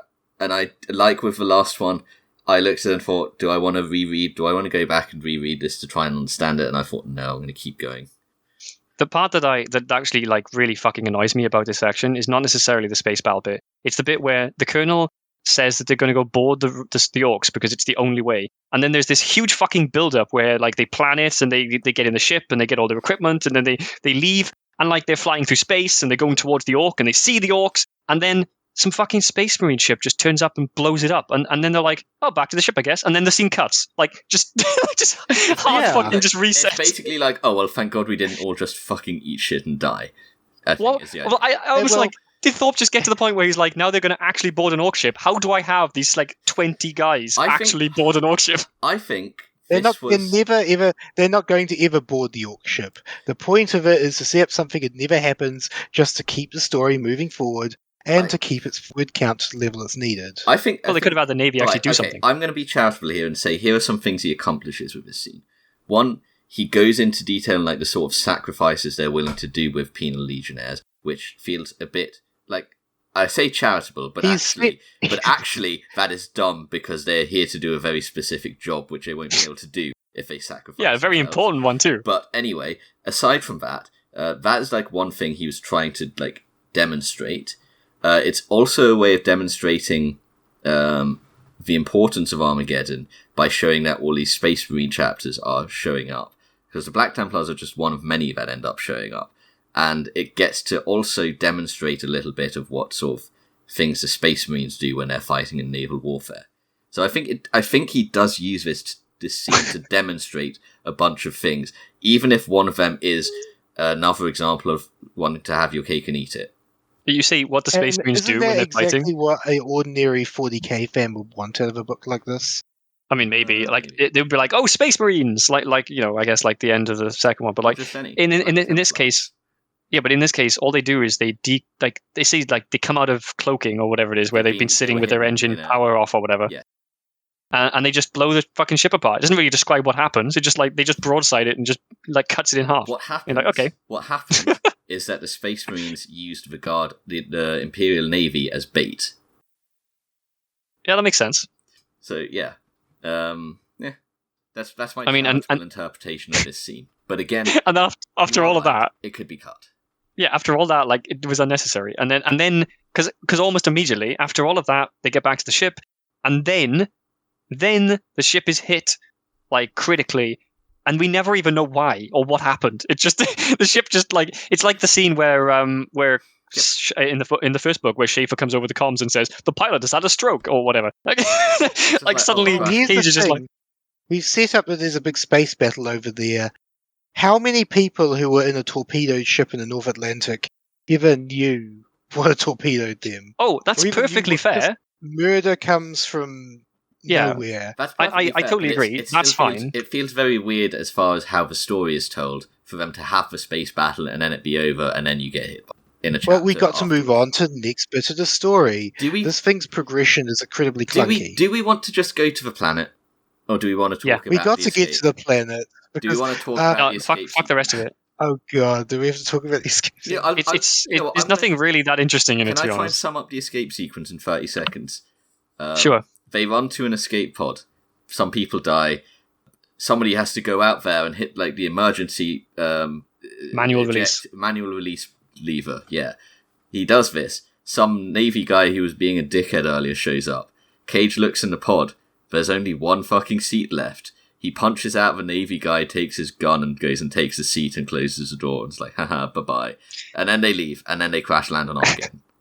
So I'll how awesome. Again, Cage needs. This is the pinnacle of Cage. We need to see how awesome and edgy and badass he is as much as possible. Yeah. Well, Thorpe sets up this guy slightly beforehand by making him be a bit of a dick to Cage. Not unreasonably. Like, Cage is a complete asshole to him as well. So they mutually dicks to each other. Yep. But it's okay because Thorpe takes great pleasure in writing Cage killing people or mutilating people or in various different ways that have shown slight disrespect to Cage. I want to just say here, if you wanted to make he's not even doing a good job at making Cage edgy. If you want him to really be edgy, have him have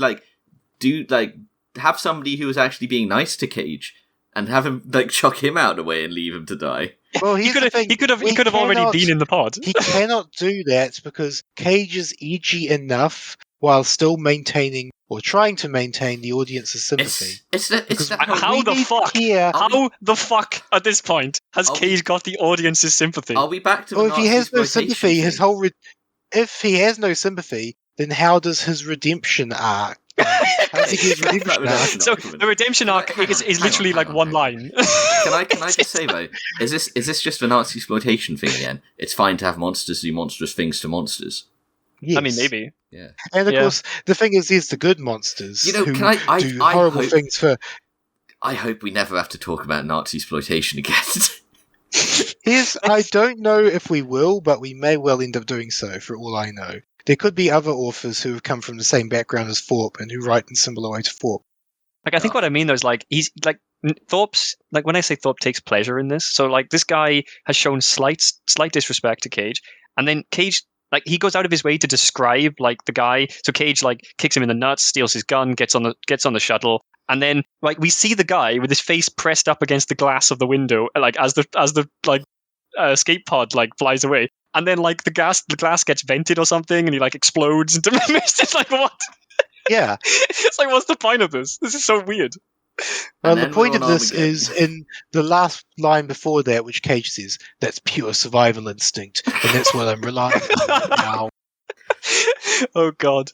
So, we land on... Here's the thing, you two haven't actually... I've been rereading all three of these books as we've talked about them, and oh lord, reading all three of them as we talk has just rotted my brain. Oh, you know what? At this point in this book, I wrote a note to say, have these books improved as they went on? I think the writing has, and I think Kill Team had dumber plot beats. That was my comment I had at this point in this story. Anyway. Yeah. Yes. They finally fucking land, and there is something we need to note immediately, which is they have to use... somebody says almost immediately, it's a good job we're in the jungle, because at least the air here is breathable. So remember that for the future. The air anywhere else outside the jungle is pretty much unbreathable. You forgot something. You forgot the fact that they get off, Cage walks out, and then he suddenly gets a premonition. Spooge's skull is cracked open. Yes. His brain's bulging out of the wall. Oh, is this the beginning of the curse? Exploring its depths, pulling it apart. I lick the fluid off my fingers. Fucking hell. Calm down, Jimbus. Stop. We don't need this. He's been possessed. Look, we've suffered this enough reading the books. I don't need to hear it again. He's talking in very uncomfortable detail about eating someone's brain, which is what he did in the previous one. But this time he's enjoying it. Yes. Immense pleasure. So this psycho thing that was built up as these PTSD attacks in the last book, and which here has been explained converted as a well, now we understand it to be a psychic thing, and it starts to go off the wall here. Because now, instead of him just having these painful attacks, he has these visions of himself doing, like, inflicting gratuitous violence upon people. So I had a thought here. Is like, did he gain the same power that Kurz supposedly has? Right? Oh, I had that thought. Is this a premonition? Is he, like, witnessing what's going to happen to these people? No, he's not, it turns out. Yeah, it's kind of almost a shame, because, like, whatever. Might be more interesting. Yeah. Anyway, good spot. Good to point that out. Yeah, so now they're in the jungle. Well, you two, the problem with you two is that you're skimming over as much as possible. I don't think it was at this point. I started speed reading a bit later on when I was just like, what? Oh, yeah. Nothing is happening. in terms of discussing it. Oh, yeah, maybe. I don't know. Oh, Yes. yeah, and he gets more. So I told there's you, one at the I'm beginning of the excited chapter. for what comes later. And then there's one at the end of the chapter where he describes in really graphic detail Dunmore getting burned alive and shriveled to ash. His organs rupture, his bones crack and wither. And Gav seems to be taking an unusual amount of pleasure in writing these scenes. He's trying, trying for the shock value, isn't he? But like before they landed, I'd say the edginess meter was at around a 5 or 6 before they crashed. And when they crashed, Gav went, I'm turning this up to 8. And it sits at 8 for a long time. This is, you're supposed to notice it, because this is the beginning of the arc into darkness. Cage's arc into darkness, Cage's fall. This is Cage's version of like how Anakin Skywalker became Darth Vader. You're kind of. Maybe we'll get into that. We also get the only piece of foreshadowing for something that will happen later here, which is that Cage has a conversation with Laurie, and Laurie says, "Piss off, Cage! Don't pretend that you cared." And then gets really angry at him, which we will not see at any other point in the story, because every other time we see them work together, they work together seamlessly. And if anything, Cage is like defending Laurie for various different things, and she seems friendly enough. Yep. That's trying to, set up that she's the edgy badass and like. Oh yeah. You know how they'll have. I don't think it's foreshadowing. I think it was just. I have to bring up edgy. Space Mutiny again. I don't know Neither what of you seen Space Mutiny, which is no. It's a very famous B movie. Okay. But in one scene, the hero, who Mystery Science Theater 3000 called Spunk Man Meat or something like that, he has a fight with like the scientist woman Leah, and then the very next scene they're flirting in a bar. Like one moment she's cold, next moment she's hot. It's basically like though Gav wouldn't have understood the term at the time, Laurie's acting tsundere. Yes. Yes, okay, I see it. Except that she isn't, supposedly. At all. It kind of... Well, we'll get there. We can't talk about that yet, because that we have to talk about that later when it happens. Yes, okay. Oh, fuck's sakes. You're right, so she does initiate that later, you're right.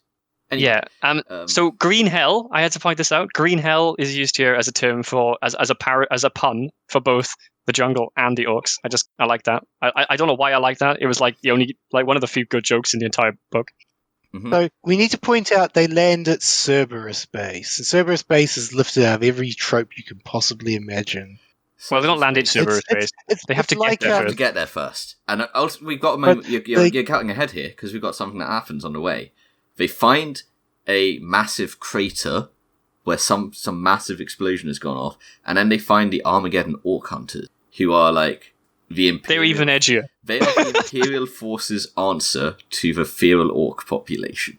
And they're basically the stereotype of, you know what they are? They're Colonel Kurtz from Apocalypse Now.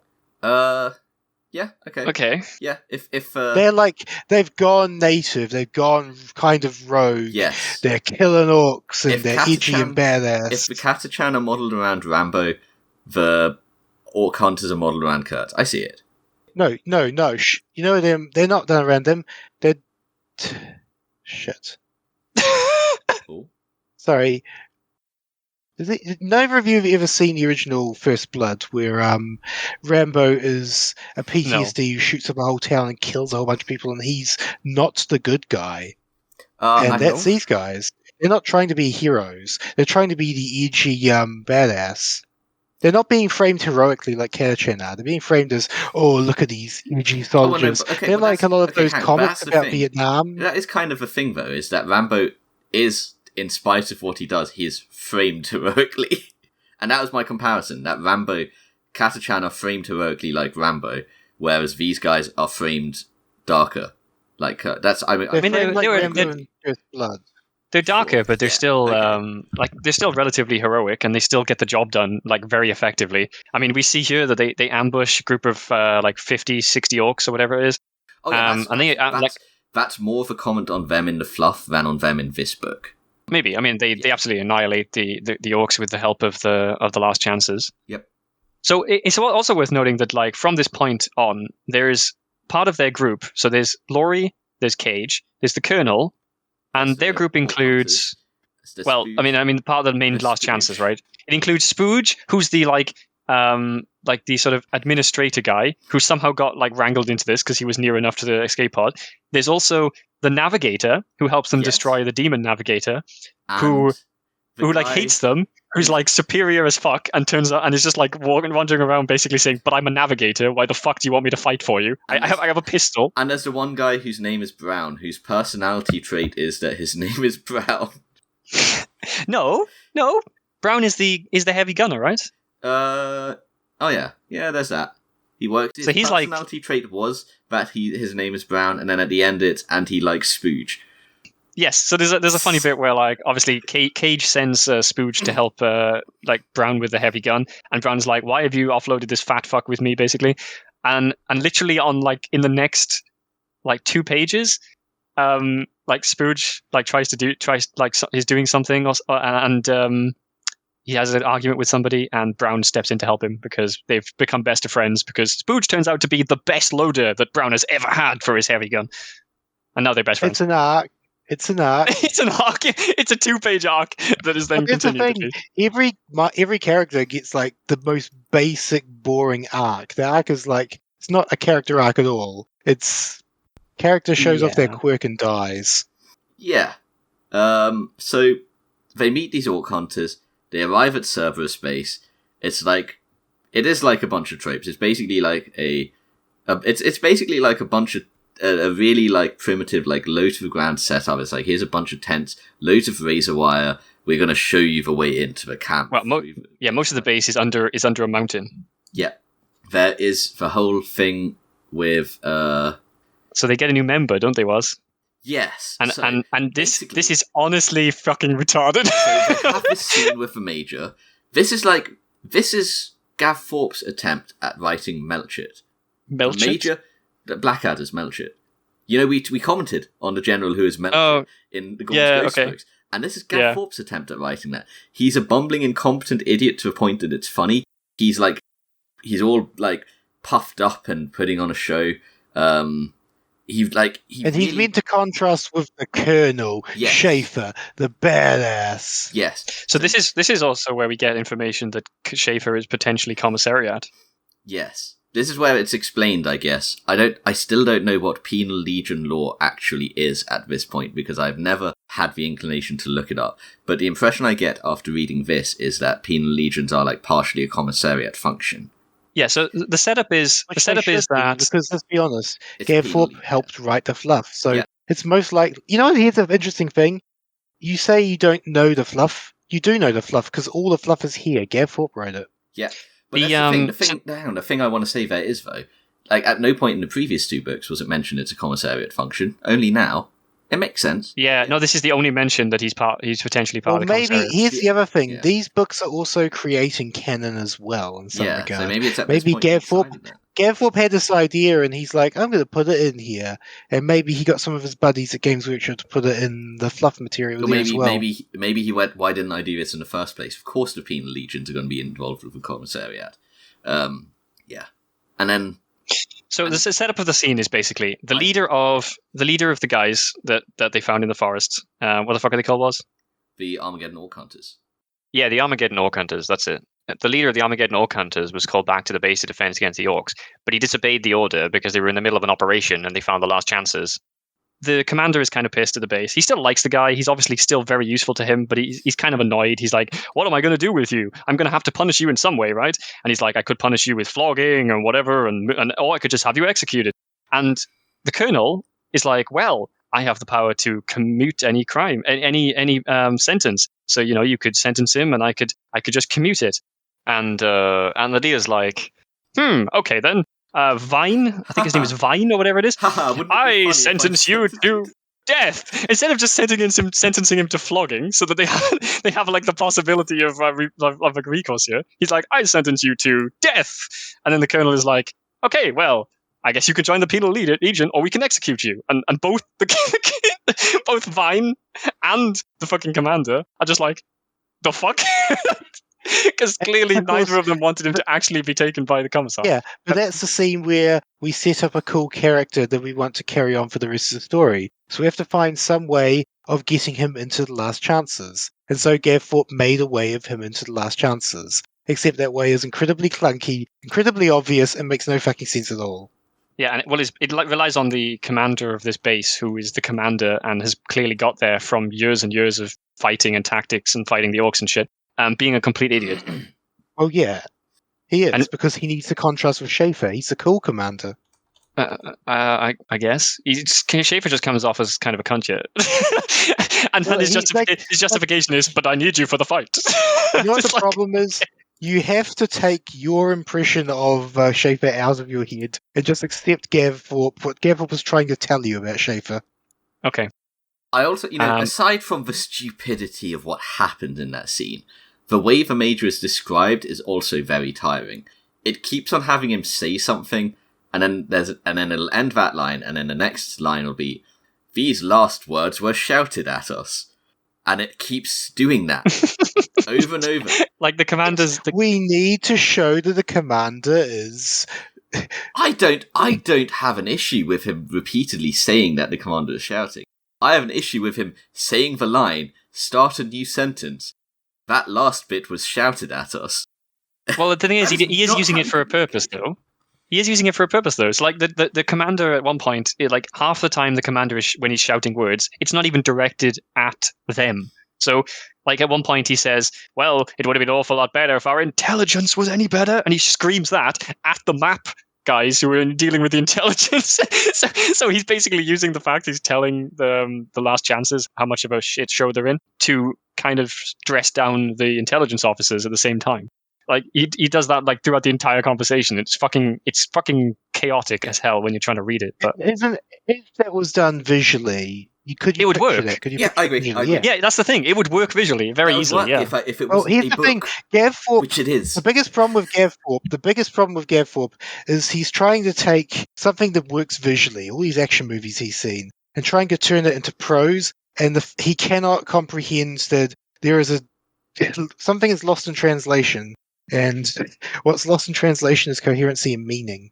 Right. Yeah, I think it's a struggle from that a lot. I'm going to just say the end of this section, which is the end of a chapter, ends with Cage laughing at him. Like, haha, you got tricked. Well, he says gotcha, doesn't he? Almost every chapter, like, I feel like most of the chapters at least, from this point onwards, end on a note where Cage is being obnoxiously edgy and taking pleasure in someone's misfortune. Most of them, it's just like, it's kind of flat, and then it's just like, Cage going, haha, you're suffering. Like, most of them end on that note. Possibly. Yeah, there's a lot of fucking chapters. Setting up Cage's redemption arc. Oh my god. You really, though? I don't... Yeah, you stop saying that, because it doesn't fit. Look, it does fit. I see something. We are going to talk about the redemption arc. It's okay, but we'll get to that. So next we get on the train. Yeah, although nothing really happens now until we get to another tumor that should be exercised from this entire fucking story. I have a few notes here about the train ride. Okay. Just one or two really obnoxious lines. And that's all we are, human cargo. There's one. They get locked into a fucking hold for some reason, for no reason at all. It's not a train that's designed for passengers, like for guard passengers. It's like a supply train. So well, no, it is designed for guard passengers because they get kicked out of a guard. Oh, you're right. You're right. Like, there is one actual one, and they're like, "No, you're penal legion." You're right. It's fucking stupid. And then locked in the supply cupboard. Hang on. At this point, is this worth us actually going into a bit more detail on what their actual plan is? Their plan is to just walk into the. Their plan is they're going to infiltrate the hive that he's in. What was it called? Archeon or something like that. Icarus.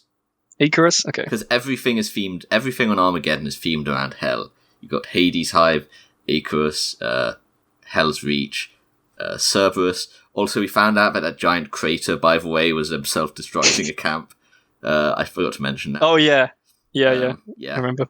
Anyway, their plan isn't just to go and assassinate von Straub. The plan is go in, assess what is going on with von Straub, handle the situation, preferably by capturing him alive, but assassinate if need be, and then if they don't succeed, they will blast the city from orbit to deal with it.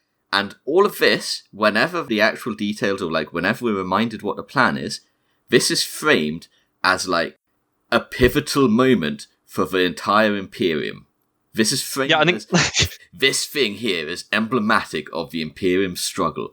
If you don't do this, what hope does the Imperium have against everything in the galaxy? If you don't do this, the entire Imperium will be demoralized and fall. You need to do this. It is framed as if the fate of the entire Imperium rests on them completing this mission, where if they fail, they're going to blow it up anyway, because the consequences of them blowing it up anyway would apparently be demoralizing for the rest of the fucking galaxy. Well, Schaefer even says at one point, somebody says to him, "Are you not exaggerating this?" And Schaefer's just like, "No, I'm super serial." That's the thing. Let's be honest. At this point, Gav Thorpe is at the point where he can do this. He is now well established enough that he can write a book where the literal fate of the entire Imperium of Man rests on what the Last Chances do. So here's something. This is his culmination of this trilogy. Abnett did it in book 1, and he did it better. First and only, Abnett goes. The forges. There's the forges. One of the forges, which on their own would have a massive impact. But 2, there's the whole thing about the inquisitorial thing, where there's with Dravir Dravir? Is it? No. What's the Inquisitor? Yeah, I think it's Dravir. Something I need to point out for you. Let me finish that note first. The Inquisitor has this wider plot where he wants to shift the Imperium into a more grey level area of morality. That is the overarching theme of First and Only. Well, and Chaos Metabine. Yeah, you can do a plot where the entire Imperium is at stake and you handle it with a small scale event. It can be done, and Gav Thorpe is not pulling it off with this. Sorry, go on. Gav Thorpe is not Dan Abnett, is he? No. Surely you can. It's pretty easy to see though that the moral hit from a hive being nuked from orbit cannot possibly destabilize the Imperium, though. If we've already lost 2 hives on this planet alone, it's such a Well, I don't know. Gav Thorpe basically he wrote the fluff for Armageddon. You should take him at his face value. It's as if the entire galaxy is sat around TV sets, watching what's happening in Armageddon, watching to see if Icarus is going to get blown up. What's going to happen with Icarus? That's what. It's not the whole. But it's not the whole Imperium watching; it's us, the watcher, the readers. But so we would be morally hit. But he that's the thing. We're supposed to be morally hit. I'm talking about what he is claiming, and he is claiming the entire Imperium is going to start falling apart if they lose Armageddon, and it's catastrophizing. It's like if we fail. It's raising the stakes as high as he possibly can do. The stakes in this book are at their most. Yeah. This mission cannot be allowed to fail. Everything rides on it. Yeah, but it's artificially though. It's hugely artificial. You know what? Okay, it's a show don't tell. He doesn't show it. But you know what this reminds me of? This is like the ending of Mass Effect 3. Everything hinges on this. And then the actual ending itself, like Mass Effect 3's, is a complete disaster. Yeah. So, I mean, the Reapers coming in though and killing all sentient species in the galaxy. That is a pretty high stakes, right? Yeah. Is losing Armageddon causing the destabilization of the whole Imperium. Well, losing a fucking hive because you had to nuke it from order. There are 2 levels of logical. Do you remember a very famous old poem? For want of a nail, the horseshoe was lost. For want of a shoe, the horse was lost. For want of a horse, the message was lost. For want of a horse, the battle was lost. For want of a horse, the kingdom was lost. And all for the want of a horseshoe nail. For want of a nail, it's a very, very old saying about how you cannot. History isn't. And he tries to make this that. Yeah, but he doesn't. The thing is, it's he doesn't demonstrate this in any way. Of course, he doesn't. Communicates it to us, of course he doesn't. And that's why I'm criticizing it. That's everything. Yeah, he tells you, and he you're tells us. That doesn't sound right. And he's like, But here's no, the thing: it's most true. of the and you're like, okay. most of the people reading this book are like, okay. Even lampshades that. He even lampshades that in the book. Characters in the book don't fucking believe it. Yeah. But at the end of it, I mean, let's be honest, that's the macro side, but that's like the This is an overarching stupidity that blankets the entire thing, but that doesn't matter because the blanket is consumed in fire by the end of the book. We're going to continue. No, it doesn't consume it in fire. It purifies it. It finally culminates in what the whole series. It doesn't culminate. It's completely irrelevant. It absolutely culminates. Hold on. There's a sentence as well around this point which kind of interested me, and I want to know whether there was any more to this, because they say something insane. Oh, somebody is giving us background on von Straub, right? And to me, it came across as crazy because the idea is he and his family were so important. Sorry, not that. Sorry, they say that Armageddon as a Forge world was so important that Straub and his family were given free reign over the entire country. Why? Yes. And it's like, why does that? Why because would that's what the Imperium is. If the planet was so important, Imperium. Yeah, but if the planet, the Imperium. Hang on, hold on. You're missing the point. Let me. I can communicate this. The fact that they gave him free reign of a planet, is absolutely the Imperium. The idea that it was so important that we did it isn't about if it's the Imperium or not. It's that reasoning doesn't make sense. The outcome is the Imperium, but the reasoning they present isn't the Imperium. It's if the planet, fucking insane.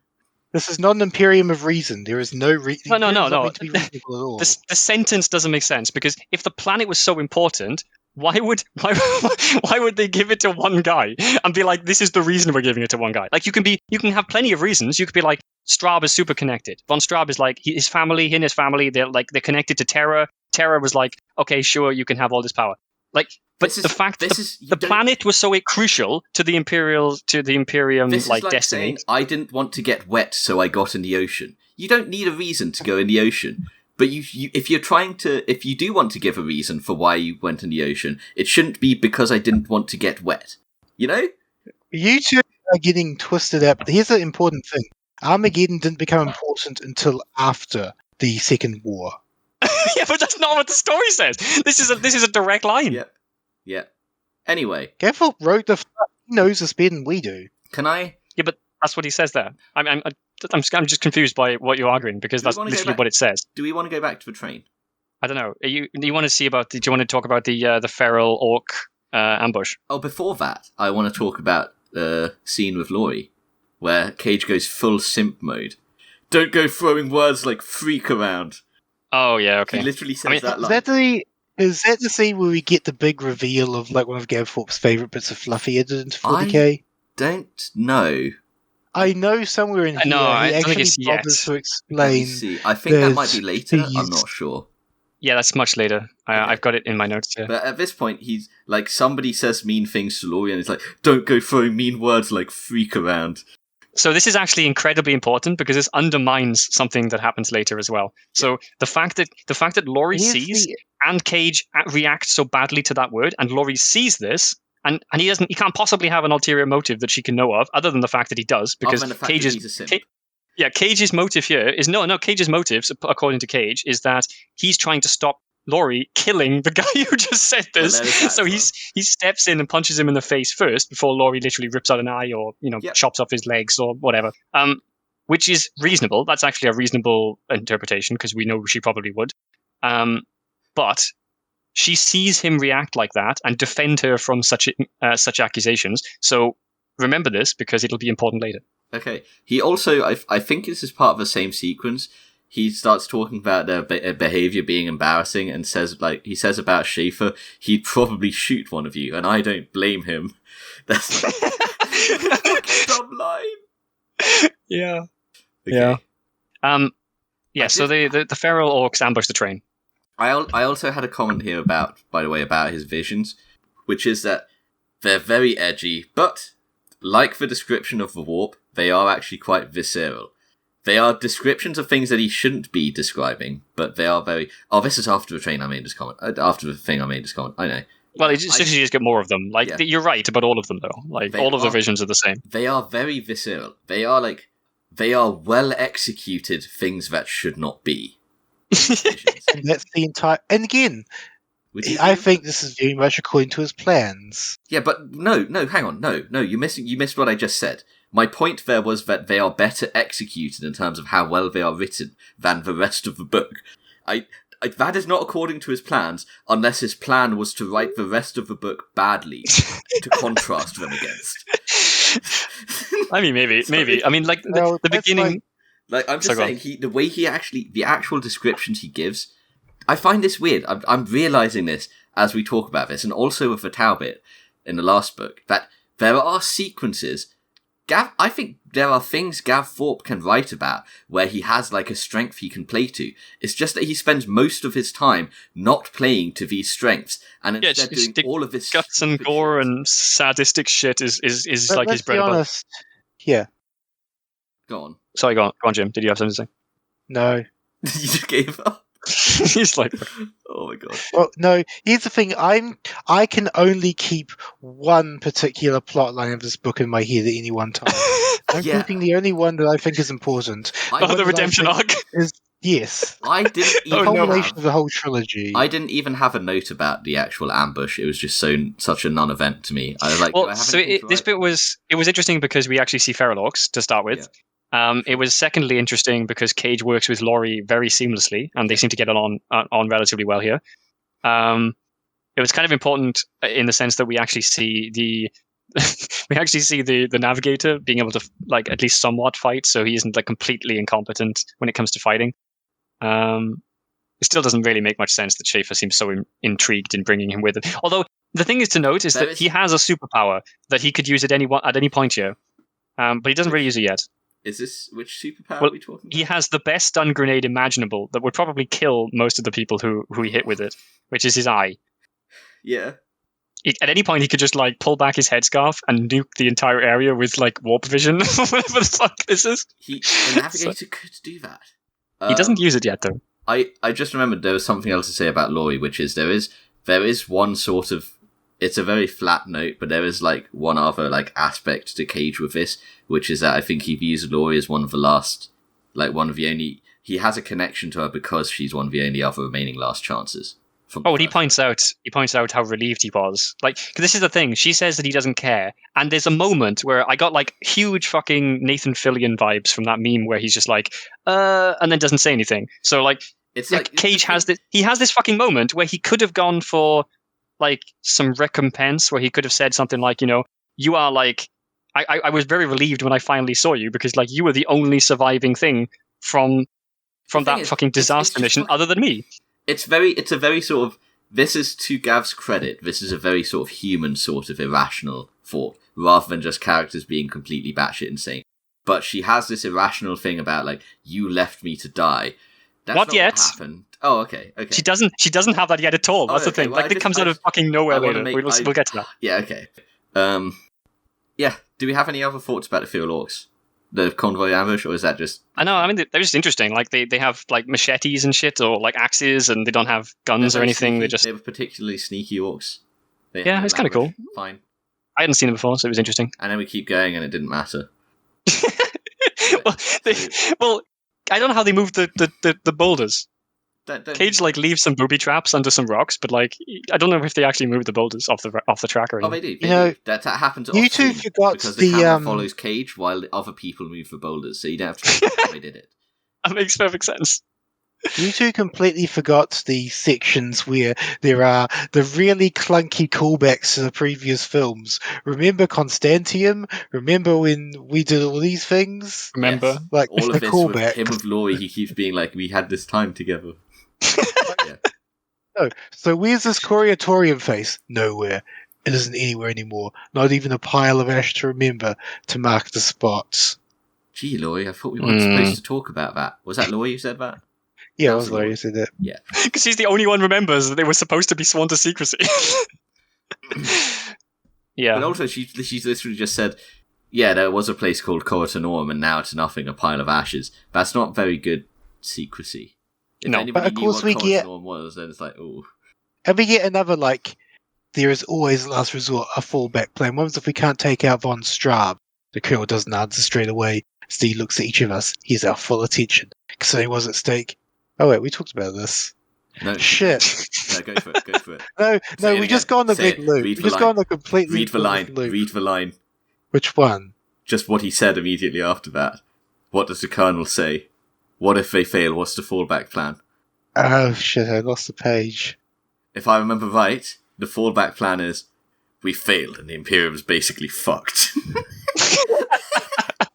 I could be remembering wrong, though. I remember a line like that. Confidence on that. Yeah, I remember that comes up somewhere. So like after the train journey, it's after the train journey, right, where they get off the train and they're suddenly in like a firefight where they have to go and like rush some position and all that shit. Are they? Is this where they take on the tank? I'm pretty sure this is where they take on the tank. That could be. And this is another tumor that I feel like they could exercise entirely, because this is set up in such a ridiculous way. It only pays off the tank bit, and you could be like, that's worth it, but I don't think it is. That line. Sorry, What's I found the line? it. What's the line? Is so they trudging past the broken ruins of Hades Hive, which is like the famous hive from the second Armageddon War that Yarrick defended, and the third war they just blew it. The orcs blew it up instantly. It's like we're not going to bother fighting over this. Yeah, and so they're seeing it like, is that what could have become of Acheron? Is what Cage asks, and Cage asks Schaefer. It's a possible fate for all the hives on Armageddon, the Colonel says, smoothing over the subject. The orcs will ravage this world. Without Armageddon's factories, without the forges and hives, worlds 100 light years from here will weaken and wane, in a long chain that stretches back to Holy Terror itself. Acheron could be the turning point in preventing that. Alternatively, our failure could see the beginning of the end for the Imperium. That sounds overly dramatic, says It is insanely overdramatic. And then, I wish this was a simple melodrama, says the Colonel, and I wish I was merely making speeches to rouse you. But I am not. We are beset on all sides by a galaxy full of enemies. Our foes are held back only by the Emperor's vast fleets, his armies, and the might of the Space Marines. If those foes sense weakness, they will descend on us like a pack of vultures and pick apart the Imperium piece by piece. A squad is only as good as its weakest member, and the Imperium is only as strong as the weakest world. If the Imperium's only as strong as its weakest world, it must be pretty weak given how many worlds there are in the Imperium. Yeah, and lots of them are just agri-worlds. The whole thing's fallen multiple times. Yeah, I mean they're all just agri-worlds. There's so many just worlds with a few thousand people on just fucking farming shit. There's worlds which are just it's a swamp with one settlement on it on the far fringe of the galaxy. Oh no. Oh no. So I think if I remember right, they get off the train. There's a tank. Yeah, there's a firefight. Tank scene. There's a firefight, and they have to go destroy a tank. Then and the bit I hate about this. Okay, go on. The bit I hate about this is they go and destroy the tank. There's this huge fucking action scene, as there always is, where they're fighting and shooting and just blow up the tank, and there's all fucking explosions and shit like that. And then they pull back to where the train, where they were at the beginning or whether it was. I don't remember whether the train was literally there, but they pull back, and then an artillery strike takes out the entire area. All of the buildings that had the enemies in, takes out the place where the tank was. There's a huge fucking explosion. And Thorpe, explicitly says this. I think Cage points this out. He said, well, that was all pointless, wasn't it? It's why? Why did you have this scene? You two completely forgot the scene where some nomad raiders on 6 alien horses attacked them for no reason. That's later, when they get to the actual waste, while they're trying to travel. Are we? This is when we get off the train, before they get all the... Yeah, before they get all the equipment, before they go to the wastes. Is that the point where it's literally we have 20 days, 25 at the most, before the destruction of Acheron begins? In 20 days, if we have not removed von Straub, millions of soldiers and citizens in Acheron will die under Imperial guns. So, we're setting up the time, yeah. Yeah, there's a time limit. And then marching through the desert, the wastes. Yeah, so they raid an inquisitorial stockpile of weapons or something that they. Yes, it turns out this was Spooge's purpose all along. He was actually here just as part of inquisitorial arrangements to come and basically unlock this door so they all get supplies. That was his job. That was his function all along. And then Schaefer commandeers him again into the group and brings. You say commandeers, but Spooge was actually I always wanted to be in the guard by it, but I ended up as just some fucking clerk or whatever. And but he also says explicitly my orders were to come here and stay here, and he said my orders were to come here, and Schaefer's well, you were here. And but then the thing is, though, and it's the whole point of it is just like, yeah, your orders were that, so we could open this. And but they know they're going on a march, right? Yeah. They know they're going on like a long slog of a march across a desert to get to the hive. Do you want a Jeep, and they're maybe? like, well, yeah, well, like some sort of vehicle. But no, we're going to take the fat guy, the guy whose like leg is broken. We're taking the navigator, who probably hasn't walked around that much because he lives on a ship and just navigates stuff. Like they seem to be explicitly trying to make their party slower, and yet like Schaefer is crucial. Constantly talking about how cannot fail this. Come along, guys who can't go for a forced march. Yeah, and I mean by 5 days into the march, Cage is like practically dead by the description of it. Like, I think it's 7 days. Like 7 days in, and Cage describes himself as being like practically dead. And I'm just like, how the fuck did Spooge and the navigator make it this far? And the guy and their other guy, I can't remember what his role was, but their other guy who was a drop trooper, I think, who like broke his leg in a previous fight. Like, how the fuck? How the fuck did they make it? We need to take the cannon fodder along with us. So they get to the pipes. They get to the ruined city. They arrive at one city that's ruined and get in the pipes. Which city was it? Well, they pass the hive that's being fought over by orcs and space marines. Yeah. They arrive at one they get attacked by some random raiders at some point, yeah. And then they reach the pipes. What were the pipes in? They were in one ruined city, weren't they? No, the pipes are just leading up to But I thought they were like, we've entered this ruined city, and we're going to take the pipes from here to Icarus. Maybe it's like I just want to point out that this chapter's name is No Light at the End of the Tunnel. And when he's going in, just before he goes in, he's like, has this whole inner monologue about how this mission is so important that literally the entire Imperium will be destroyed. And I'll just quote it for a second. I linger for a few moments as the others clamber back into the pipeway and continue on. I can't let Acheron die. If Acheron dies, then so could Gaidi hive on Olympus. No matter what has happened to me or happens to me, I've always felt sure that Gaidi would live on, as old as the Imperium itself, enduring war, poverty, insurrection, upheaval. The people change, regimes come and go, but Gaidi will always be Gaidi. Now that might not be true. Perhaps even now as a flaming pyre for 3 billion people destroyed by orcs, or Eldar, the Tau, or traitors of abyssal chaos. Perhaps soldiers of the Emperor have obliterated it. If Acheron can survive, then so can Gaidi, and part of I will last for eternity. Yeah, so he has this like existential moment where he wonders what happened to his hive, and he's like, I cannot let Acrius die, because if Acrius, is it Acrius? What the fuck's the name of the hive? Acheron. Whatever. Acheron. But he's like, I can't let Acheron die, because if Acheron can die, then so can my hive. And then he just has this like fucking freak out moment where he's yeah. But the thing is, it comes out of nowhere because he hasn't really had like patriotic thoughts of his hive. I didn't even know what his fucking hive was called. Like, this is the first time I saw the name. In this, well, I think it's mentioned in the other books, I know. Or maybe, but like, I mean, this is the first time I really like saw it, and I was like, oh, this is the name of his hive. I have a note here about liking the way he's described the pipes. They felt very ominous and foreboding. He made them sound like you really like something you wouldn't want to be crawling around in. Oh, again, literally, the name of the chapter is No Light at the End of the Tunnel. This is part of Cage's descent into darkness. So they're plodding along in this tunnel, and suddenly Cage realizes that he's feeling a bit odd. He's feeling like under the weather. Oh no, he's like carbon monoxide leak.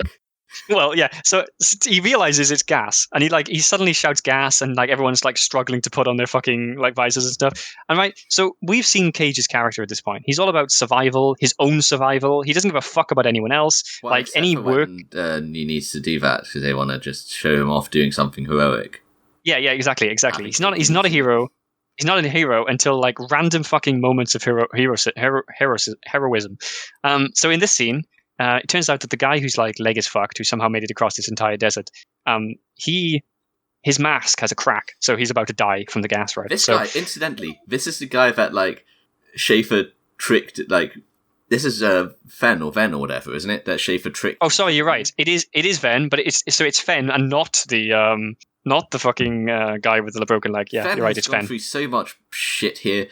And there was no reason for them to bring him. He basically just ended up suffering for no reason. He doesn't really add anything to this. Yeah, he doesn't. You two completely skimmed over the bits that I alluded to earlier when this basically revealed that Lori is a Ephriel strain. Did we miss and that? the last of her I hear. kind. Yeah, I that thought- was as they were going into the tunnels at the Oh, beginning. okay. I thought it was after the gas attack. Yeah, okay, let's discuss that. No. Because that's big. We get these revelations about both the Colonel and Laurie. And it tells us all this. It's like, whoa, this mystery is blown wide open. And I didn't give a single fuck. I was like, I don't care about any of this. You've waved this mystery in front of me, but you've given me no reason to care. Now you've revealed it, I still don't care. So, Colonel's reveal was, I work with the Inquisition. Oh yeah, and here's the edgy thing you two didn't notice. Do you think I was born with these eyes, Cage? He asked, his whisper sending a shiver down my spine. Even they cannot grow eyes. Did you know that? These were donated. Who was the donor? Laurie asked in a hushed voice, peering at the Colonel closely. Her hand unconsciously moves to touch him. A heretic who sinned against the machine god, Schaefer says. A mindless servitor now, with no need of eyes to monitor the power fluctuations in a plasma reactor Oh, I aboard a noticed. battleship. I noticed. That's so fragged, I say, shaking my head. What else have they done to you? So, You yeah, make it sound like a punishment. It is So- not a sentence, it's a gift. I'll be alive for 600 years. No, he doesn't say 600. He says 300.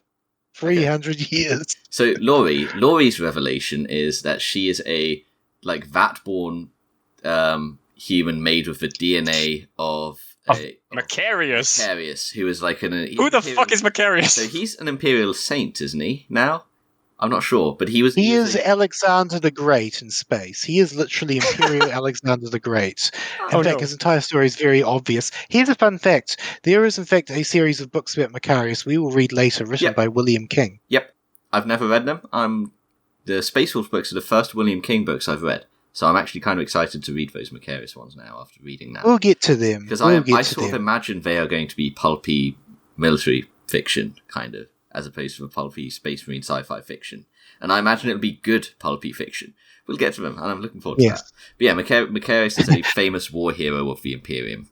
Again, this is another sign of the fact that Gav Thorpe is able to call upon bigger elements of the overarching fluff that he probably created. So I'm pretty sure he may have created Macarius for all I know. He certainly created the Ephriel strain.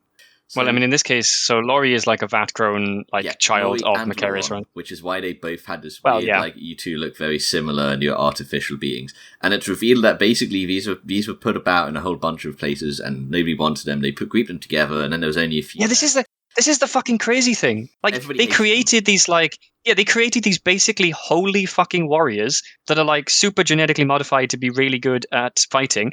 And then they split them up amongst a bunch of Imperial Guard units, all of which basically exiled them, and so which they all died. So she's like, I'm the last one. No. The reason they all died is because Ephraels are cursed. They're clones, and 40k the Warp hates clones. So they're cursed with incredible bad luck that ends up killing them. And that comes up later. Okay, but that still doesn't really explain the plan of whoever split them up and sent them all over the fucking place. Yeah. And after all of this, we have all this revelation about Laurie, and then Gav Thorpe went, you know what? This felt a bit heavy. It didn't, by the way. But Gav Thorpe no doubt thought this to himself, this felt a bit heavy. I need to add a bit of levity. So Brownie then steps in and goes, my revelation is that I'm called Brownie because I shat myself. Yeah. And my god, yeah.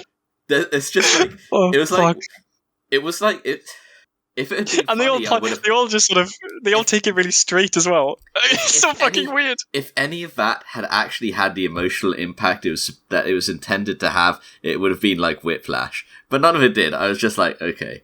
The great it's this is what I meant. I see what he's trying to do. And don't forget, you know what happens directly after this, instantly after this? The gas attack. Oh, the gas attack's immediately after. Okay. Yeah. Maybe modern day Marvel writers took inspiration from Gav Thorpe when they were writing their sort of shows.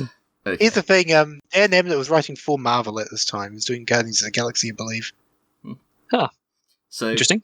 I've got. So he was actually writing a good Marvel movie. When he was writing the comic, I imagine, was it? It was comic. Right? Probably, yeah. But makes sense. Yeah. Anyway, these visions. I've got a note as well. There's more of his visions. They keep ticking along. At this point, I got fed up with them. I was like, because earlier I'd been like visceral, and I kind of they're very visceral. That's nice. And visceral, at this point, it's just this is building up to something, but you aren't building up. Like, I could compare this to Warlin in Necropolis, where it's something that he keeps reminding us about. And every time, like, the thing with Warlin, even though, like, that has its own problems because it just disappeared for a while.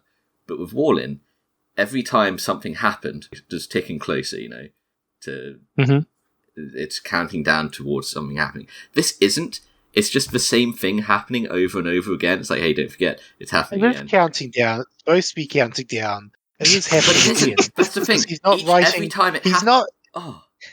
He is not able to make it progress the same way Dan Never does. He's not able to progress it in any way. He doesn't progress. That's my point. It's a metronome. That's the whole point. It's a metronome leading to what's coming. Yeah, I think it was at this point that I actually stopped reading anything that was in italics. Yeah, same. I was just like, that's another one of these. Basically, it's. Well, I did because I knew what he was doing. Yeah, it's the thing of it is, it's like, it's building up to something, but yeah, it's a metronome's a good description. You want a timer. You need a ticking clock that's ticking closer towards it's heading towards 0. You don't just want like beep beep beep beep. That's the same repetitive note over and over and over again. You need progression, and he doesn't have it. It's just like, oh, there's another one. It does have progression. The problem is the progression isn't natural.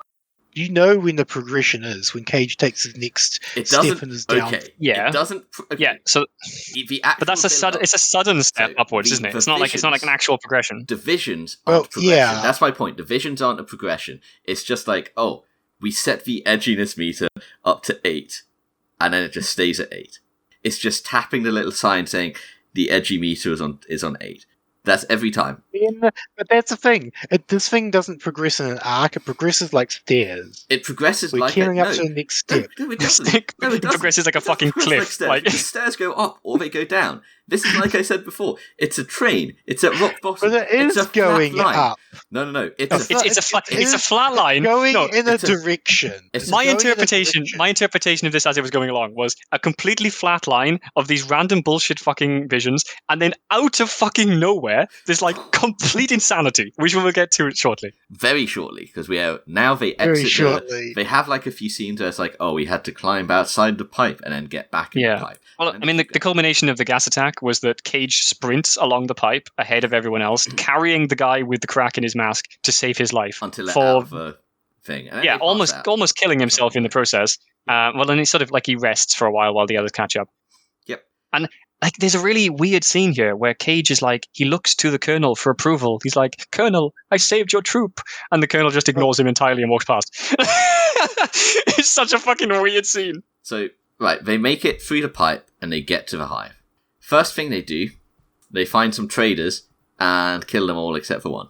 Yeah, they're salvagers, aren't they? For like, they're trying to get goods to trade. They're just traders. They're like, but we can't leave anybody. We can't have any witnesses in this massive hive city. We can't have a single set of like random civilians who saw us. Okay. So we're going to kill them all and leave their bodies behind. Next scene. Yeah, I guess that's fine. The very next scene, the one trader they didn't kill is grinning away, unperturbed. He's just fine, we're going this way. He probably sees this all the time. Apparently. Everyone always dies in the Underhive, right? I've got a new bunch of people I'm with now. Okay. He's remarkably loyal all of a sudden. Yeah. So then we have the... They go to trade with some people, and this is where we start. This isn't... I'm going to call this a descent. Like, this is written as a descent into madness as they get further and further into the hive. But it's still a flat line for us, because we're following Cage's perspective, and that arc is not the descent into madness. We'll get to that in a second, because it hits soon. So, you don't think it's a descent into madness? I think it is. So are you saying he's becoming an unreliable narrator? Because I don't think he's narrating anything unreliably at this point. No, at this point it's fine, because now the descent into madness is what's happening in the actual hive. They find these guys, and it turns out they're working with the orcs, and they're like all the guy who's leading this tribe of furnace. So, they're running a furnace or something, right? They get taken through like this. Very much, it's a 40k trope. This place is like this industrial area of flames. The fires of Supernus. It's like an area where... are mightier still. An area which just has a massive amount of manpower sustaining it, because humans are the most... the least scarce resource in the galaxy in 40k. Like, they work. Yeah, it seems like they enslave anyone who comes to trade with them and put them to work in the furnace at this point. It sounds like it. But yeah, basically, yeah, I think you need to the point. orcs are there, and they're all like fanatics, Oh. and that's played in with the orcs. Oh yeah, but you also got to point out that the Firefather, who he knows the moment they arrive that they're the assassins. We Yes. know you assassins. Emperor von Stra warned me that you would come. Yeah, that was a little bit strange, and I wasn't exactly sure what was And then we happening. get an action scene where I found it really hard to care about anything. They kill a bunch of orcs, they deal with the fire tribe guys, and then they move on. They incite a rebellion and start a rebellion in the end. Right, incite a rebellion, and then that goes on, and it doesn't matter. Yeah, that's happened somewhere else because we're about to leave that behind entirely. Yep. Then they go forward, and then I think it's at this point that Cage is like, me and Laurie are going to go scout ahead. So the Colonel sends them to scout, and they go off on their own, and they're crouching down next to this open like doorway. And they're looking inside, they don't see anything. Laurie's like, why don't you go ahead of me, Cage? And Cage is like, sure, that sounds like a good idea. And he steps through the door. And as he steps through the door, Laurie kicks him from behind across the room and then challenges him to a duel, basically. Yeah. And she has some very specific reasoning for this duel. So she basically, this is one of the more unreasonable behaviors. This is a character actually having an unreasonable motivation that doesn't just feel unreasonable because it's Gav Thorpe writing an unreasonable moment. It's actually like a human way of being unreasonable. Her take is, you left me behind, you left me for dead. And this is unreasonable because, of course, Cage didn't leave her for dead. Cage tried to stop her, and she kicked him in the nuts and ran off into the fucking place on the road. Yeah. So, but anyway, yeah. I mean, what is not unreasonable about this, though, is that, she starts saying, all you see me as, you left me behind because all you see me as is a freak, and, a freak to be fucking killed or whatever. And, I don't think this doesn't fit with anything. Yeah, this doesn't fit with anything that Cage has said in the past. This doesn't fit with the way he's acted in the past. This didn't even, none of what she's doing fits with any of her behavior in the past of this book, at least. Yeah. So she says she joined them again specifically to wait for a moment to kill Cage. So this was the only moment she had where she could kill Cage, and she thought that challenging him to a fucking duel was the right reason. The only reason this scene exists is because we've reached the Fight Club part of this book, where Gav Thorpe has suddenly realized that he needs a reason for Cage to fight every character in the story that he hasn't had a chance to fight yet, and that might challenge him for the edginess crown. And we've got Laurie, who was always portrayed as a badass, who he's never managed to fight, because what fucking reason would there have been for that? We've got... We'll get to the bit where Colonel comes into it later, but yeah, he's there too. So what you've said here, I agree that this is the outcome. I don't think it's the intent. I think that's just the natural progression for what the intent was. So this is the point where the train crashes. Now, I need to point out the line that she gives him, which is quite fascinating. Go on. Because you're so proud you're still alive, she says. You're a survivor, aren't you? Inviolable, painless, survivor Cage. That's you, isn't it? You'll outlast the Colonel, you think. But you don't deserve it, do you? You've done nothing. You even threw away your last chance. In quite capital letters and last chance. It's so clunky. But I see exactly what he's doing, but it is done in the most wooden way possible. Yeah. Because this is the moment where basically, the whole thing is... And that's her... Oh God, we're tripping over because we're about to cross into something truly. You're tripping over. Yeah. I'm excited to continue. This is the moment. Can I have 5 minutes? I need another drink for this. I need another fucking drink. You go grab your drink. I'm going to detail the train crash because this is the fucking moment. It is at this point that it is revealed that the navigator being possessed at the start was a red herring. Cage being a psyker is now revealed to be an ambiguous, maybe that's part of why it's sunk in, or maybe, Well, it says at the beginning that it detects, warp. It's kind of a red herring. It's both that kind of made it work, but it also makes it a red herring, and it also makes the whole theme of him being a psycho and that this is going on over the past 2 books is weird. The fact that it was built upon from last book is irrelevant. It might as well have just happened here. He didn't need to be a psycho for any of this. A lot of this suddenly just becomes it becomes whatever, because a whole load of this just turns out to have been functionally narrative red herrings, because actually Cage has had a demon in him all this time, and now the demon starts to let loose. Well, so he starts off by fighting Laurie normally, and they're pretty even, which I'm quite surprised at, by the way, because this is Gav Thorpe writing Cage, and I don't think Cage loses in a fight to anyone. Oh, but I don't think it's also Gav Thorpe physically writing possible. Laurie. True, and she's almost as edgy to an extent. Yes, but then here's the thing. Halfway Okay. through the fight, suddenly the prose turns to italics. Oh, yeah. And once the italics start, we don't get Everything. a regular fight. We don't get a normal fight. We get a fight that is on par with any of his craziest fucking visions up to this point. We get a first-person We get a description scene- detailing him, like, savagely, mutilating her body.